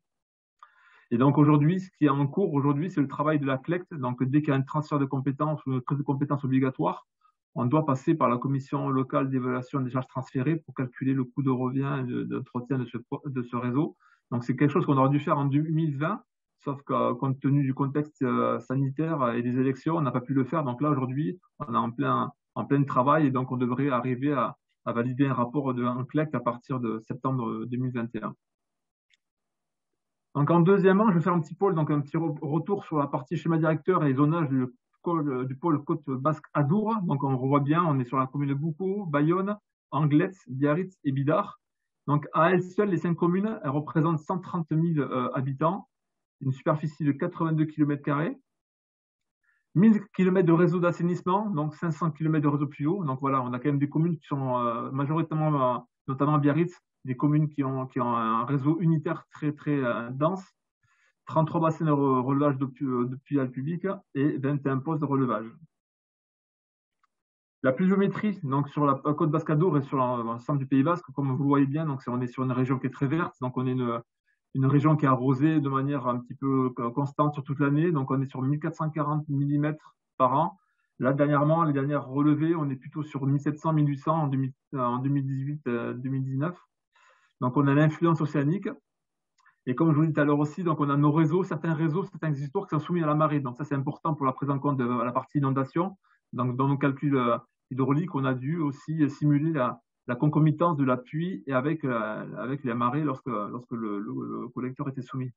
Là, juste un peu en dessous, je vous ai marqué quelques périodes, quelques millimètres de pluie par rapport à différentes pluies. Donc la pluie mensuelle 2 heures, on est sur 11,7 mm. Donc c'est les données Météo France de Biarritz, données locales. Une pluie décennale, on est sur du 47 mm en 2 heures. Une pluie trentenale, on est sur 62 mm en 2 heures aussi. Et une pluie cinquantenale, qui est une pluie déjà un petit peu assez pénalisante, on est sur 71,10 mm.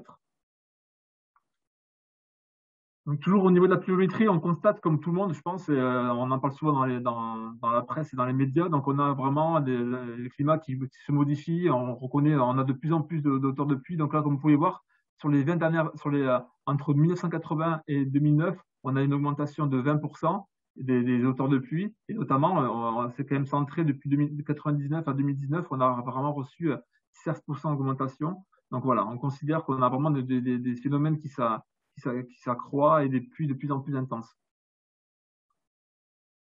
Maintenant, je vais vous parler un petit peu de l'urbanisation. Donc là, j'ai fait un focus sur la partie du bassin versant de Barbeau, c'est sur un secteur de la commune d'Anglet, et on voit bien que de manière naturelle, là, il y a une image de 1961, une image de 1963. Ici, on est passé en 1982, donc on voit bien qu'on a de plus en plus intensifié, on est de plus en plus imperméabilisé, et là, c'est une photo d'aujourd'hui. Donc, on a des coefficients de ruissellement qui augmentent naturellement. Donc, vous voyez, par rapport à un coefficient de ruissellement de 0,2 dans les années 50, aujourd'hui, on est passé à un coefficient de 0,5 aujourd'hui. Donc, le débit des eaux générées pour une pluie décennale passe de 6 à 14 mètres cubes secondes.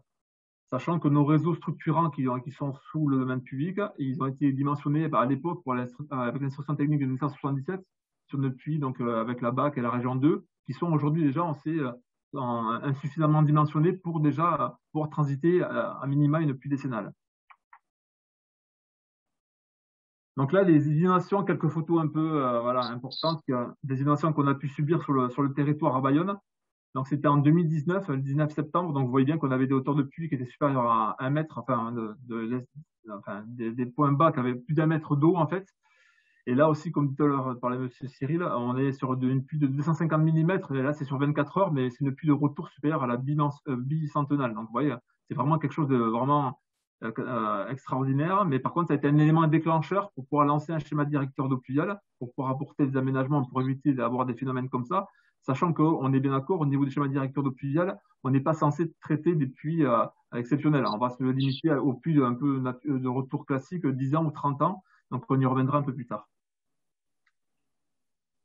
Donc, les objectifs du schéma directeur de l'eau pluviale et du zonage, c'est établir déjà l'évolution de la pluviométrie, donc il y a une grosse partie qui est faite là-dessus. Élaborer l'état actuel, donc ça veut dire, une fois qu'on a construit le modèle hydraulique, savoir qu'aujourd'hui, en faisant tomber des plus projets, là où ça déborde aujourd'hui, à ce jour. Et demain, l'état tendanciel, c'est l'état futur, ouvert à l'urbanisation. Quels sont les risques qu'on peut avoir à partir de l'état tendanciel? Un troisième point, c'est définir les ouvrages nécessaires et les règles d'utilisation des sols pour réduire les problèmes d'inondation. Donc là, c'est la partie quantitative, donc éviter les problèmes de débordement hors réseau. Et les impacts qualitatifs, donc c'est sur le milieu naturel, et notamment comme sur la commune de Cabreton, nous aussi, on est vraiment on est sur le littoral avec un fort impact de l'aspect qualité de baignade. Donc un petit peu rapidement, quelques dates pour vous montrer un petit peu l'évolution et dire que voilà, c'est un processus qui s'inscrit un peu dans le temps. Donc, suite à l'épisode dans 2009, donc l'agglomération a décidé de lancer un schéma directeur le 4 juin 2010. Suite à un appel d'offres, donc l'étude a été attribuée à un groupement de 3 bureaux d'études le 26 octobre 2010. Et voilà, et entre 2010, on a mis pratiquement 3 ans pour pouvoir donc déjà approuver de manière quantitative et qualitative le rapport du schéma directeur d'eau pluviale par l'agglomération, c'était le 20 décembre 2013. Et il a fallu 1 an de plus pour pouvoir établir une notice du zonage pluvial et qui a été soumis à enquête publique et qui a été validé le 17 décembre 2014. Donc depuis le 17 décembre 2014, sur l'agglomération Côte Basque-Adour, nous avons un une notice de zonage pluvial qui est en place et donc on instruit donc tous les nouveaux dossiers d'urbanisme. Donc, le schéma directeur aussi, donc il a différents paramètres principaux à prendre en compte. Donc, c'est toujours pareil, la partie quantitative, donc les inondations avec des puits projets. Donc, nous avons simulé à minima 3 puits projets pour la partie quantitative. C'est la pluie de retour 10 ans, la pluie de retour 30 ans et la pluie de retour 50 ans, avec différentes durées de pluie. Donc, on a pris les durées de 2 heures, donc ça pour montrer un petit peu un phénomène style une pluie d'été, et on a pris des pluies un peu plus longues, des pluies de 4 heures et 6 heures, pour montrer un peu les pluies un petit peu hivernales. Et 6 heures, pourquoi? Parce que c'est aussi donc le cycle de la marée. Donc voilà, donc le cycle de la marée, donc c'est marqué ici. Et après, on a calculé aussi la vulnérabilité des biens et des personnes. Donc là, on va revenir sur un slide un peu plus tard. Je vous explique un peu la méthodologie qui a été prise en œuvre. Et sur le plan qualitatif, nous avons voulu évaluer un petit peu une pluie courante. Donc on a pris la pluie mensuelle orageuse de durée 2 heures pour vérifier les points de débordement qu'on avait aujourd'hui et après apporter donc les aménagements nécessaires pour éviter donc de polluer les milieux naturels et notamment avec la grosse contrainte eau de baignade. Donc le schéma directeur de la côte Basque-Adour, 5 communes, a été divisé en 70 bassins élémentaires. Donc on a fait 70 modèles hydrauliques pour pouvoir vraiment modéliser parfaitement chaque bassin versant. Donc tout à l'heure, comme je vous ai dit, on a fait des plus de 10 ans, 30 ans, et même on a été au-delà, on a fait des plus de 50 ans avec les durées de 2 heures et 6 heures, donc on en a parlé tout à l'heure. Tous les modèles ont été construits sur le modèle, donc c'est un logiciel hydraulique qui s'appelle Canoë, et donc là c'était une décision qui a été prise à l'époque. Donc aujourd'hui, tous les schémas directeurs qu'on lance aujourd'hui et qui vont être lancés à terme, ils seront tous réalisés sous le format Canoë pour que nous, après nous, en bureau d'études de l'agglomération, on puisse les mettre à jour et resimuler des puits pour pouvoir vérifier l'impact des nouveaux projets qu'il y aura sur nos bassins versants. Donc, il a fallu faire un état actuel et un état tendanciel, on en a parlé tout à l'heure. Et après, voilà, aujourd'hui, pour pouvoir hiérarchiser en fait l'ensemble des aménagements, il a fallu qu'on puisse classer les débordements par risque. On parle de risque fort, moyen et fort. Et en fait, ces risques, c'est le croisement de l'aléa et de la vulnérabilité. Et je vais vous en parler juste après. Une fois qu'on a fait des points de débordement, on analyse les dysfonctionnements et les débordements. Et enfin, on propose des mesures curatives et préventives pour pouvoir résoudre les problèmes qui ont été mis en évidence. Donc là, rapidement, 2 petites cartes pour vous montrer un petit peu ce que c'est que l'imperméabilisation. Donc aujourd'hui, là, on est sur un extrait de la commune d'Anglet. Donc aujourd'hui, on voit qu'on est vraiment sur des coefficients d'imperméabilisation qui sont assez faibles, entre 0,2 et 0,3. Donc c'est quand même du vert. Et on sait qu'à l'état tendanciel, en 2035, avec donc la densification naturelle et avec l'ouverture de l'émanation par la commune, on passera plutôt sur des couleurs bleues. Donc on aura des coefficients de ruissellement de 0,5. Donc vous voyez, donc il faudrait absolument que la nouvelle construction qui sera apportée ne vienne pas aggraver la situation hydraulique, voire même puisse l'améliorer en mettant en place différentes prescriptions sur la notice de zonage pluvial qu'on va voir un peu plus tard. Donc les classes de vulnérabilité, elles sont calculées par rapport à la densité de la population et aux activités économiques. Juste pour information, les collèges et lycées sont considérés comme des risques moyens parce qu'en fait, on considère que les enfants sont assez grands pour se déplacer en cas d'inondation. Par contre, tout ce qui est crèche et tout ce qui est école élémentaire, comme c'est une population qui est plus jeune, là, on a mis en vulnérabilité forte. L'aléa est calculé par rapport au volume débordé. Donc, lorsqu'on fait les simulations, on a des points de débordement, donc on a des volumes de débordement, et en fait, on a pris 3 classes. Un débordement de moins de 500 mètres cubes, on considère qu'en fait, le débordement peut être lissé au niveau de l'avorie. On considère que c'est un aléa faible. Entre 500 mètres cubes et 1500 mètres cubes, on est sur un aléa moyen parce qu'on commence à avoir des points de débordement qui peuvent porter atteinte aux biens et aux personnes.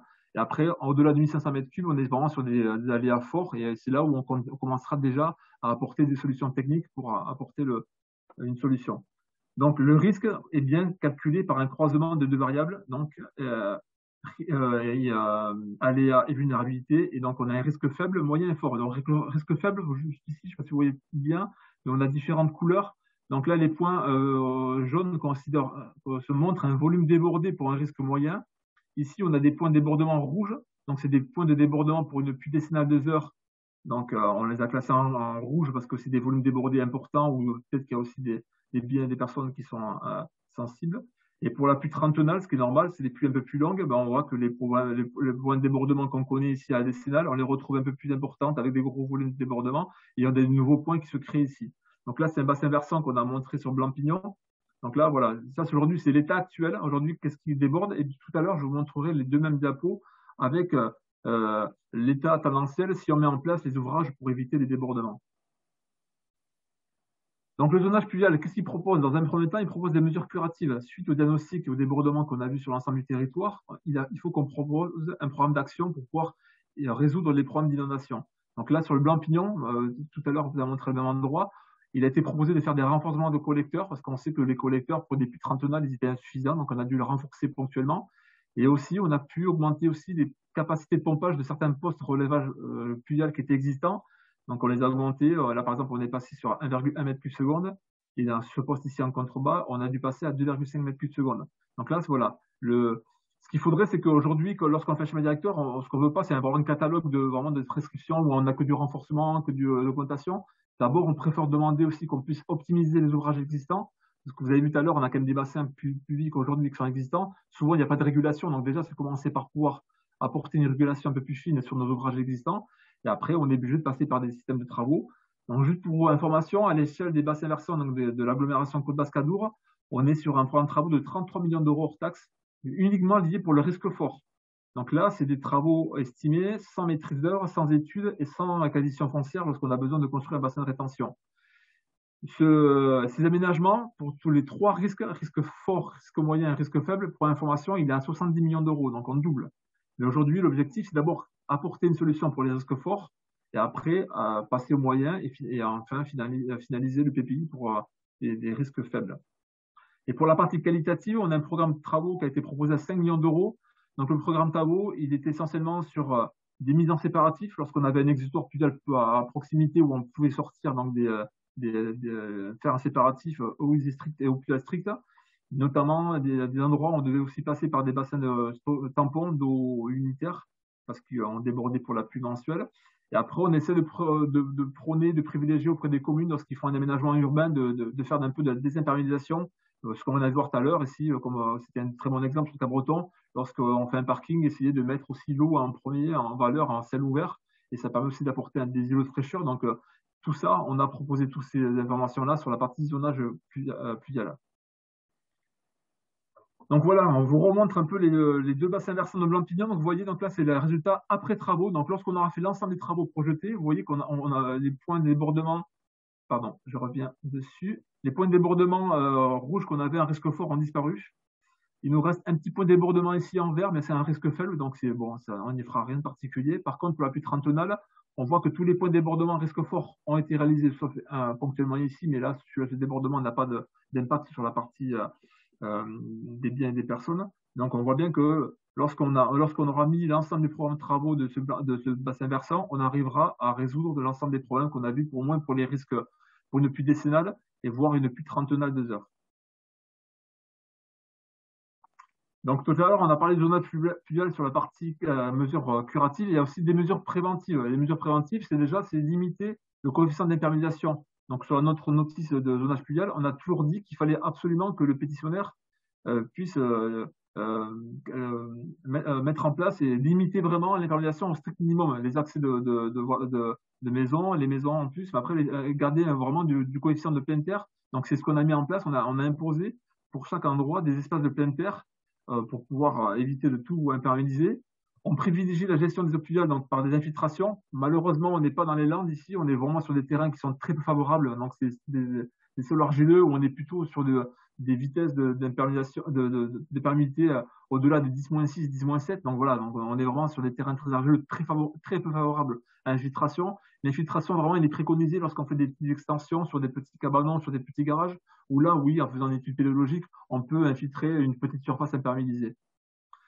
Après, on a dit quoi? On a dit aujourd'hui, on sait qu'on a des problèmes de débordement, donc il faut que l'état tendanciel de demain ne vienne pas graver. Donc, on a imposé des mises en place des stockages des eaux pluviales à la parcelle. Donc, et en fait, au lieu de parler de méthode de pluie, méthode de volume avec différents abacs, différents coefficients d'imperméabilisation, on a essayé de trouver un calcul le plus simple possible. Donc, on propose d'écréter la pluie de 80 mm.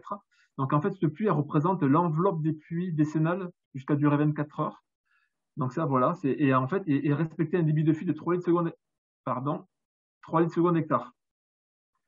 Donc 80 mm, c'est très simple, c'est-à-dire que le pétitionnaire, excusez-moi, le pétitionnaire, lorsqu'il a sa surface imperméabilisée, il multiplie par les 80 mm 10.3 pour avoir des mètres cubes. Il a le calcul qui est automatique. Donc pour une surface imperméabilisée de 200 mètres carrés, on devra mettre en place un bassin de 17,6 mètres cubes. Et début de fuite 3 litres seconde hectare, c'est pour éviter aussi de surcharger nos réseaux hydrauliques, parce que tout à l'heure, comme vous l'a démontré, on sait d'ores et déjà que nos réseaux structurants, ils sont déjà un peu limités pour pouvoir récupérer une pluie décennale. Donc ce qu'il faut, c'est que demain, lorsque les particuliers vont construire, l'effort soit porté entre la collectivité qui mettra en œuvre le programme de travaux qu'on a vu qui coûtait 33 millions d'euros. Il faut que demain aussi, chaque pétitionnaire puisse gérer à la parcelle, donc faire de la rétention à la parcelle, infiltrer s'ils peuvent en premier, ou sinon avoir un débit régulier qui part à nos réseaux et limité à 3 litres seconde hectare. On a même préconisé aussi pour notre territoire d'améliorer la situation existante. Donc là, c'est vraiment pour les unités foncières supérieures à 1500 mètres carrés.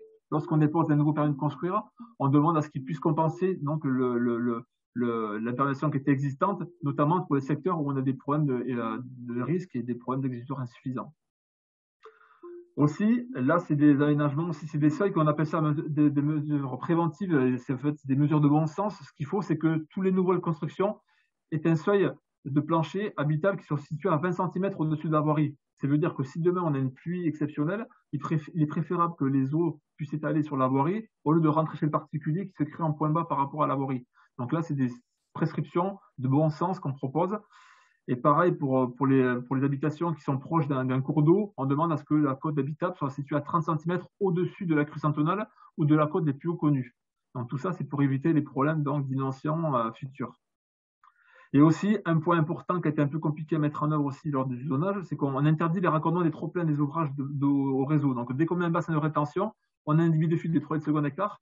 Par contre, le trop-plein doit être géré à la parcelle. On sait qu'après, il finira sur la voirie qui rentre dans nos réseaux, mais on préfère que les points de débordement soient faits un peu en amont, tout ça pour allonger les parcours hydrauliques et éviter que le point bas ne récupère donc l'ensemble des eaux de voirie. Le retour d'expérience du zonage d'assainissement pluvial du Côte Basque-Adour, donc au départ c'était un peu compliqué, il a fallu pratiquement entre 6 mois et 1 an pour que tout le monde puisse assimiler, changer un peu les pratiques, notamment les architectes qui commencent à comprendre, même si le calcul théorique donc des 80 mm était simple à comprendre. Le point le plus important pour nous, c'était ici, donc on voit bien, c'est l'espace de pleine terre. Donc en fait, on leur impose sur des zones urbaines de respecter au moins 30% de zones de pleine terre. Donc ça veut dire que c'est 30% qui restera vert. Et vu la pression foncière qu'on a sur notre territoire, c'est vrai que c'était un peu compliqué, mais bon, aujourd'hui, les pratiques ont été mises en place, ça s'est bien passé. Aussi, respecter les reculs aux canalisations et aux fossés. Donc, on demande un recul de 3 mètres par rapport aux fossés et un recul de 1,50 m par rapport aux canalisations. Donc, des fois, c'est un peu compliqué, mais on y arrive. Et aussi, ce qui a été aussi compliqué, c'était donc de pouvoir anticiper l'aspect entretien. Donc, souvent, le pétitionnaire répond bien le volume avec le débit de fuite. Par contre, il n'y a pas de regard. Et comme tout ouvrage, on a surtout que les débits de fuite pour les 3 litres secondes, c'est des petits tuyaux donc assez limités. Donc, il faut absolument qu'on ait un regard en amont, un accès pour que le particulier puisse entretenir au moins une fois par an son ouvrage. Et après, ça, par contre, c'est pour nous au niveau, donc, on préconise des prescriptions techniques à mettre en œuvre. Par contre, c'est vrai qu'on n'a pas forcément de temps à consacrer pour aller venir contrôler sur place. Donc là, c'est ce côté-là qu'il faudra qu'on arrive à améliorer depuis qu'on est passé à l'agglomération. Donc là, c'est des problèmes de moyens. C'est sûr que vu le nombre de permis de construire qu'on reçoit tous les ans, aujourd'hui, en gros, on essaie de contrôler à peu près 15% des permis de construire. C'est sûr qu'on va se focaliser sur les grands aménagements avec des gros lotissements ou avec des gros impacts imperméabilisés pour bien vérifier le bon débit de fuite du débit de bassin de rétention. Mais c'est vrai qu'après, pour les particuliers, on n'a pas trop le temps aujourd'hui de venir contrôler. Donc, il faudra qu'on se mette ça en place. Là, je vais passer vite, mais on avait créé à l'époque un petit fascicule, un petit guide pratique qui était pour accompagner la nouvelle notice de zonage pluvial, pour pouvoir expliquer aux pétitionnaires un peu le pourquoi du comment, pourquoi on mettait en place un bassin de rétention, pourquoi on mettait en place des espaces de pleine terre. Donc là, c'est un ouvrage qui aujourd'hui n'existe pas parce qu'on est passé à l'agglomération, mais qu'on va remettre à jour pour les prochaines années. Et dans ce même ouvrage aussi, on mettait quelques feuilles de calcul simples pour pouvoir dimensionner un bassin de rétention avec entièrement stockage et restitution au domaine public, ou sinon aussi un mode de calcul avec le stockage et l'infiltration sur place. Donc voilà, maintenant on va parler un petit peu de l'application de l'ouvrage de rétention, donc vraiment quelque chose de plus vraiment concret. Donc là, je vous montre un petit peu ici le secteur de Saint-Jean. Donc vous voyez en fait, je ne sais pas si vous voyez bien, ici là, vous avez le terrain de sport ici là. Donc en état actuel, on voyait qu'aujourd'hui, on a des points de débordement en risque fort en amont et des points de débordement en risque fort en aval. Donc ces débordements, ils sont dus en fait au usage de deux ruisseaux urbains, donc le ruisseau Bessouille et le ruisseau Polive, qui passaient le long du stade. Donc, on est amené, tous les ouais, 30 ans, ouais, on avait des points de débordement sur ce secteur-là. Donc, on a été directement, je vous montre la diapositive ici. Donc, aujourd'hui, pour vous expliquer, aujourd'hui, on a un cours d'eau qui arrive dans ce côté-là, ici, là, le cours d'eau Polive. On a un nouveau cours d'eau aussi, Bessouille, qui arrive ici. Donc, déjà, on a une confluence de réseaux qui met en charge tout notre réseau en amont. Ici, on a le cours d'eau qui est assez ouvert. Il passait le long ici, là, et à un moment donné, il est busé sur un diamètre 1400. Donc, le 1400, c'est un réseau qui est un peu sous-dimensionné pour la pluie trentonale. Donc, on avait aussi des points de débordement. Donc, qu'est-ce qu'il a été décidé? Il a été décidé, en fait, de pouvoir, sachant qu'on avait un stade d'entraînement ici, là, donc le terrain officiel, il est de ce côté gauche. Et en fait, le stade d'entraînement, qu'est-ce qu'on a fait? On a décaissé d'un mètre 05 tout le stade pour pouvoir récupérer un total de 4960 mètres cubes d'eau en rétention. Et ici, on a créé un premier bassin de rétention pluviale, donc le jaune, qui fait 1700. Donc le cours d'eau, qu'est-ce qu'il fait lorsqu'il pleut? Il monte en charge et ici, il arrive par surverse, il va remplir en premier lieu le bassin donc numéro 1, qui lui est régulé ici avec un ouvrage de régulation et avec un trop-plein qui part dans le cours d'eau. Et donc, pour des pluies moyennes, mensuelles, même annuelles, même jusqu'à décennales, on remplit que ce tronçon de bassin de rétention. Par contre, dès qu'on est au-delà de la pluie décennale, on a par surverse tout le terrain de sport, donc le terrain du stade d'entraînement qui se remplit pour pouvoir attendre la pluie. Et une fois que le cours d'eau descend, le terrain de stade il est penté légèrement vers le bassin numéro 1 et finit par le même ouvrage par réguler ici. Donc voilà, pour quelques chiffres, donc le bassin numéro 1 ici, il fait 1700 mètres cubes. Le bassin numéro 2, par le décaissement du terrain de sport, il fait 4960 mètres cubes.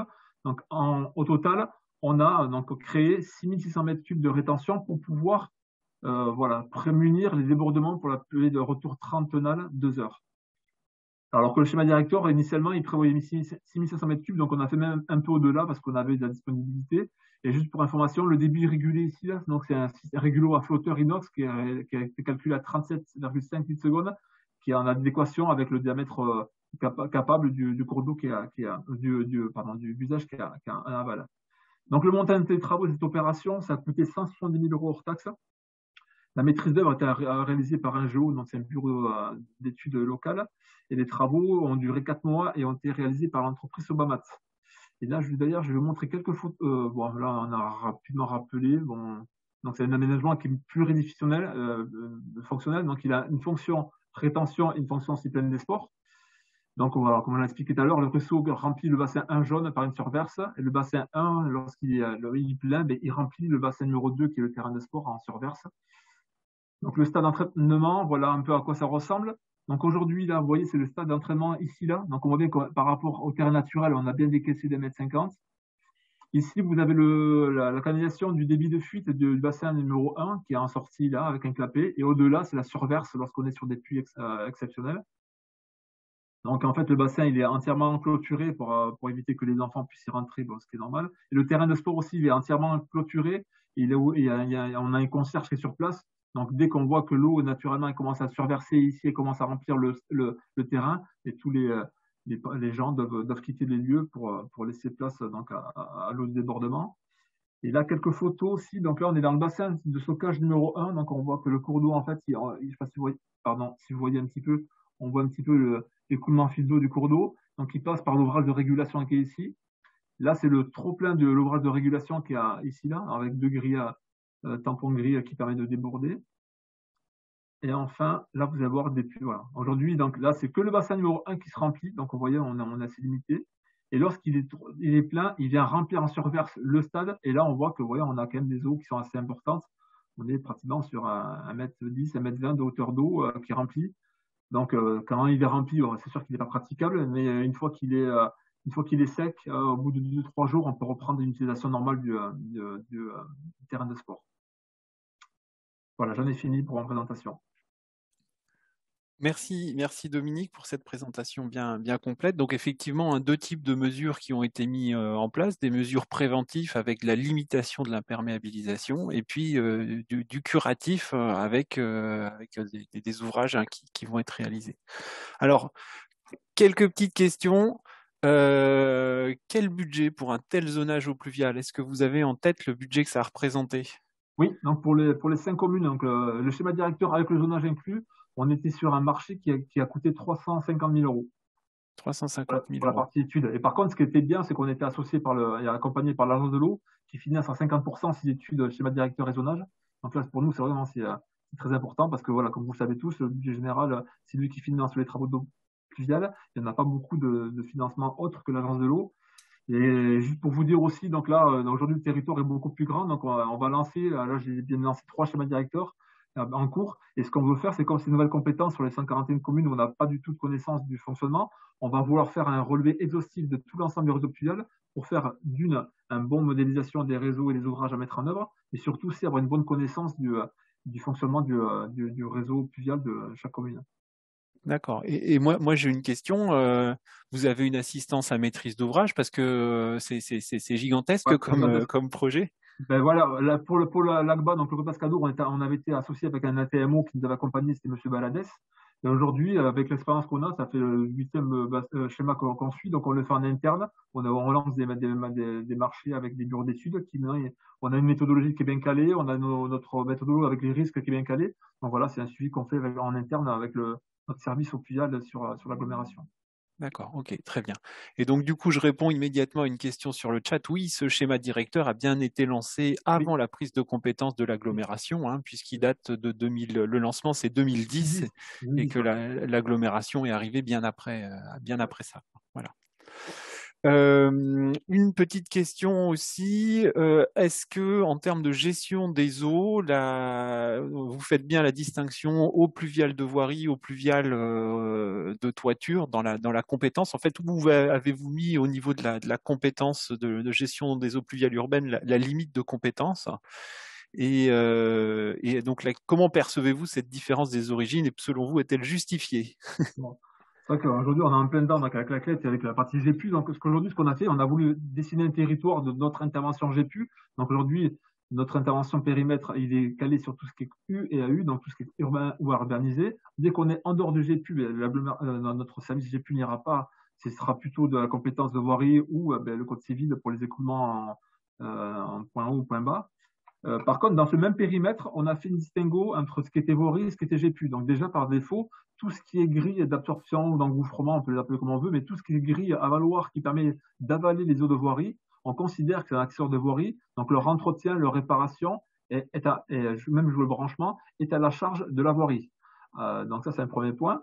Et après, lorsqu'il y a des aménagements, nous, en fait, on prend 2 prismes. On dit déjà, qui c'est qui a l'initiative de l'aménagement? Lorsqu'on a une commune, par exemple, sur un territoire GPU, on a du fossé, et nous, en tant qu'hydraulique, on préfère avoir des écoulements à ciel ouvert en fossé qui permettent de limiter les vitesses. Mais des fois, par des besoins communaux, on a besoin de créer un trottoir, on a besoin de créer une piste cyclable. Donc, en fait, on voit qui c'est qui a l'initiative du projet. Donc là, dans l'espèce, c'est la voirie qui veut faire un trottoir pour créer donc un trottoir et avec un espace de cyclable. Donc, en fait, toute la partie conception et investissement de premier établissement sera à la charge de la voirie. Nous, par contre, on viendra leur donner assistance pour la partie dimensionnement des ouvrages. Donc, le premier établissement, c'est financé à 100% par la voirie. Par contre, une fois qu'il est bien réalisé et si la voirie nous transmet un bon dossier d'ouvrage exécuté conforme avec les passages caméras et tout ce qui va bien, ben, ce patrimoine, il va rentrer dans la partie GPU et il sera entretenu et réparé par la GPU. Donc, c'est là-dessus qu'on a fait en fait le prisme, un peu la différence entre tout ce qui revient à la voirie et tout ce qui revient à la GPU. Nous, GPU, c'est ce qu'on vient de présenter à l'instant, c'est faire des études et proposer des aménagements pour résoudre les problèmes d'inondation actuels, mettre en place une notice. Donc là, demain, si on sait dans un quartier qu'il faut faire un renforcement ou qu'il faut créer un bassin périurbain pour pouvoir tamponner les eaux pluviales, là, c'est clairement, ça sera nous, à GPU, à prendre en charge à 100% ces travaux-là. Et alors, c'est des travaux qui vont permettre d'éviter les débordements et qui seront portés donc par nous, GPU. D'accord, ok, très bien. Alors des questions très très très techniques ce coup-là, hein. Au niveau donc des futurs schémas directeurs de gestion des eaux pluviales, est-ce que vous allez prendre en compte les ruissellements donc des zones hors U et AU dedans? Oui. Et quel type de modèle allez-vous utiliser? Est-ce que vous partez sur des modèles 2D ou seulement 1D? Alors ça c'est pour les modélisateurs, hein. Donc Ouais. on fait une réponse simple et rapide parce que sinon on va y passer des heures, quoi. J'en ai parlé un petit peu, mais même si on est vraiment, notre territoire, il est sur le GPU, c'est vrai qu'on lance un schéma directeur, on regarde sur l'ensemble de la commune, même qu'on soit GPU ou hors GPU. On veut avoir une idée complète du fonctionnement hydraulique. Donc là, c'est le premier point. Et après, j'en ai parlé rapidement dans la présentation. Aujourd'hui, on a pris le choix de prendre un logiciel donc, qui a été mis en place par Sogrea à l'époque, donc qui s'appelle Canoë. C'est un logiciel 2D, et c'est lui, en fait, qu'on va construire les différents modèles par bassin versant. C'est là-dessus on va pouvoir modéliser les différentes pluies. Et en fait, aujourd'hui, dès qu'on lance un schéma directeur, le bureau d'études qui nous accompagne a donc créé ces modèles hydrauliques pour pouvoir nous permettre de simuler les différentes pluies. Et après, nous, en fin de prestation, il nous remet les modèles avec une petite note synthétique, technique pour expliquer comment ils ont construit ces modèles. Et comme ça, c'est mon service qui permet de mettre à jour ces différents modèles et pour pouvoir simuler une pluie sur un secteur particulier qui demain construit, qui était prévu en agricole, qui demain est construit. On sera même, nous, en interne, d'évaluer le bassin versant qui va être impacté. D'accord, ok, très bien.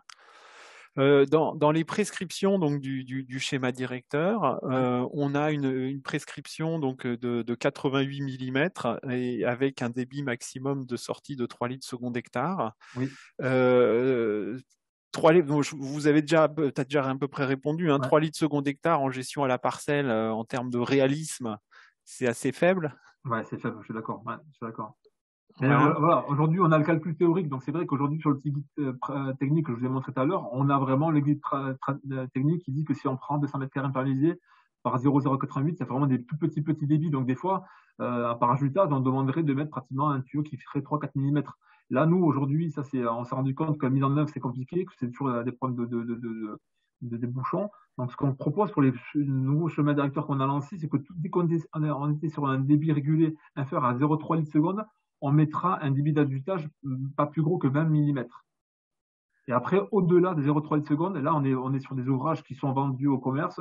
Bon, il y a du Vavin, il y a du Corso, on fait ce que vous voulez. Et dès qu'on est au-delà de 0,3 litres seconde ou du Vortex, le pétitionnaire ou l'aménageur public ou privé devra mettre en place un régulateur bien précis. Et c'est vrai que 80 mm, quand on le dit comme ça, c'est vrai que c'est une pluie, donc la bonne pluie décennale, et c'est une pluie qui est quand même assez contraignante et assez dimensionnante, notamment parce que, juste pour information, une pluie 80 mm, chez nous, sur notre secteur, c'est pratiquement aussi une pluie de retour centennal de durée de 2 heures. Donc voilà, aujourd'hui, l'effort, il est partagé chez les nouvelles constructions. Donc je pense que cette règle-là, on ne la mettra pas sur l'ensemble du territoire, parce que comme on a vu tout à l'heure, on est sur des aussi communes à l'intérieur qui sont plus rurales, qui n'ont pas de débordement aujourd'hui, donc on ne va pas leur imposer de faire des aussi gros bassins de rétention. Aujourd'hui, on est en train de réfléchir pour demander pour l'intérieur, dans les zones où on n'a pas de problème aujourd'hui, mais compte tenu de la future imperméabilisation et des futurs changements climatiques, on est obligé de mettre en place des règles et on risquera de demander aux nouvelles communes, aux nouveaux pétitionnaires, de mettre plutôt une pluie de durée 44 mm. Donc c'est quand même beaucoup moins dimensionnant que ce qu'on exige au niveau côtier et au niveau urbain. Ouais, ok. Et au niveau du respect de ces prescriptions, donc tu nous as dit qu'il y avait à peu près 15% de vérification sur les enjeux importants. Ouais. Donc ça veut dire que sur les aménagements à la parcelle, il y a sans doute peu de vérification. Et est-ce que dans les faits, à ton avis, c'est bien mis en place ou ça reste hypothétique? C'est vrai qu'il y a différents domaines. Des fois, il y a des gens qui ils prennent un entrepreneur et l'entrepreneur, en fait, il met pas de bassin de rétention. Un bassin de rétention, c'est un impôt qui remplit, on a toujours un débit de fuite. Et en fait, généralement, eux, ils mettent le débit de fuite, ils mettent un peu plus haut, ou des fois, ils n'en mettent pas. Et en fait, une fois que le bassin est rempli, il ne sert plus à rien parce qu'il est rempli, il ne vide jamais. Donc là, au départ, c'est ça. Phase conception, pendant 1 an, on a eu beaucoup d'informations à faire auprès des usagers, leur expliquer ce que c'était un bassin de rétention. Donc, et nous, ce qu'on conseille aux particuliers, on n'est pas là pour faire du flicage, mais on dit voilà, une fois que vous avez réalisé un bassin de rétention, vous avez fait un branchement d'eau usée à côté, appelez nos services pour qu'on puisse venir contrôler. Et en même temps, pour eux, c'est un gage de parfait achèvement de travaux. Et on peut vérifier si le bassin de rétention il est bien mis en place. Donc, on a un volume, on a un débit de fuite, on a un regard d'accès en amont.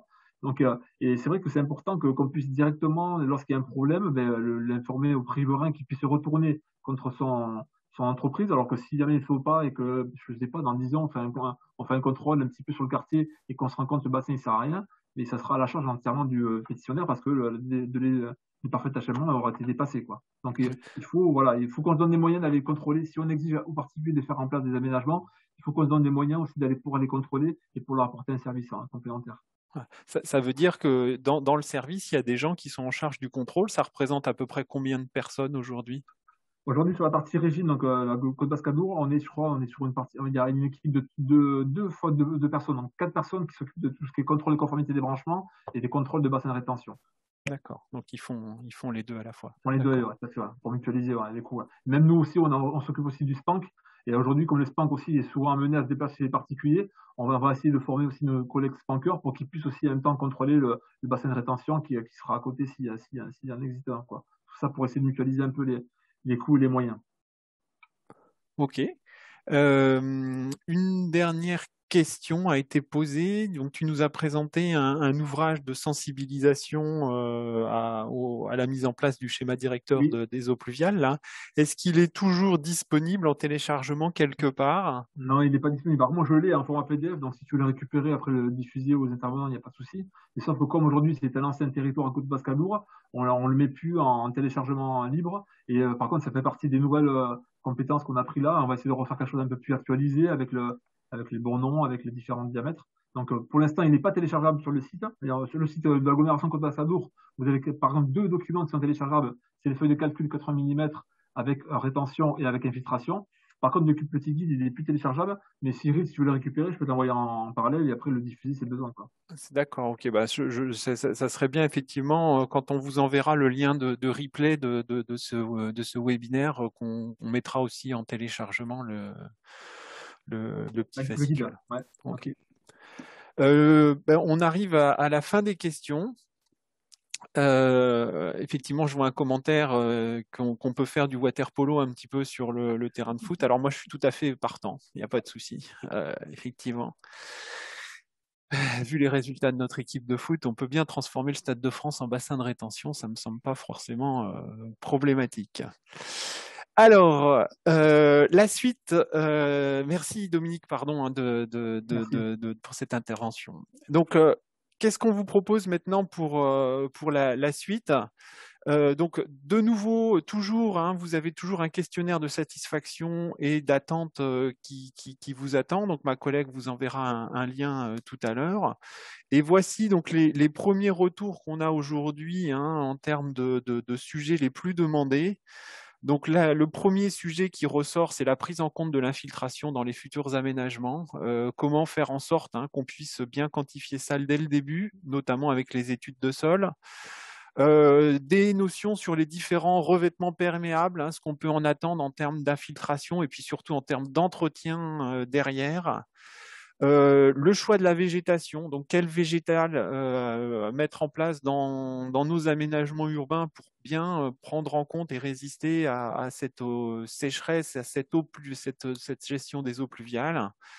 Et puis, beaucoup de gens nous demandent des visites de terrain. Voilà. Alors, bon, les visites de terrain dans le contexte actuel sont assez compliquées. On espère pouvoir les reprendre assez rapidement. Tout dépend d'évolution de notre ami ou notre ennemi coronavirus, quoi. Voilà. Bon, voilà les sujets les plus demandés, et donc on est en train de réfléchir hein, au niveau des différents groupes de travail sur le format qu'on va donner. Voilà, moi je suis très partant pour repartir dans des visites de terrain, et puis on fera peut-être un certain nombre de webinaires donc sur les premiers sujets qui sont cités. Donc voilà, encore une fois, n'hésitez pas, le lien a été mis dans le chat, à répondre pour qu'on puisse bien identifier vos attentes et vos besoins pour améliorer toute cette partie gestion des eaux pluviales. On a fini, il est maintenant 12h20, on a bien débordé, mais c'était très très intéressant. Hein. Je remercie donc tous les participants, aussi bien les participants de Cap-Breton que ceux de la côte Pays Basque. Je remercie mes collègues qui ont été à la gestion technique derrière, et puis à vous tous qui ont participé de nouveau à ce webinaire.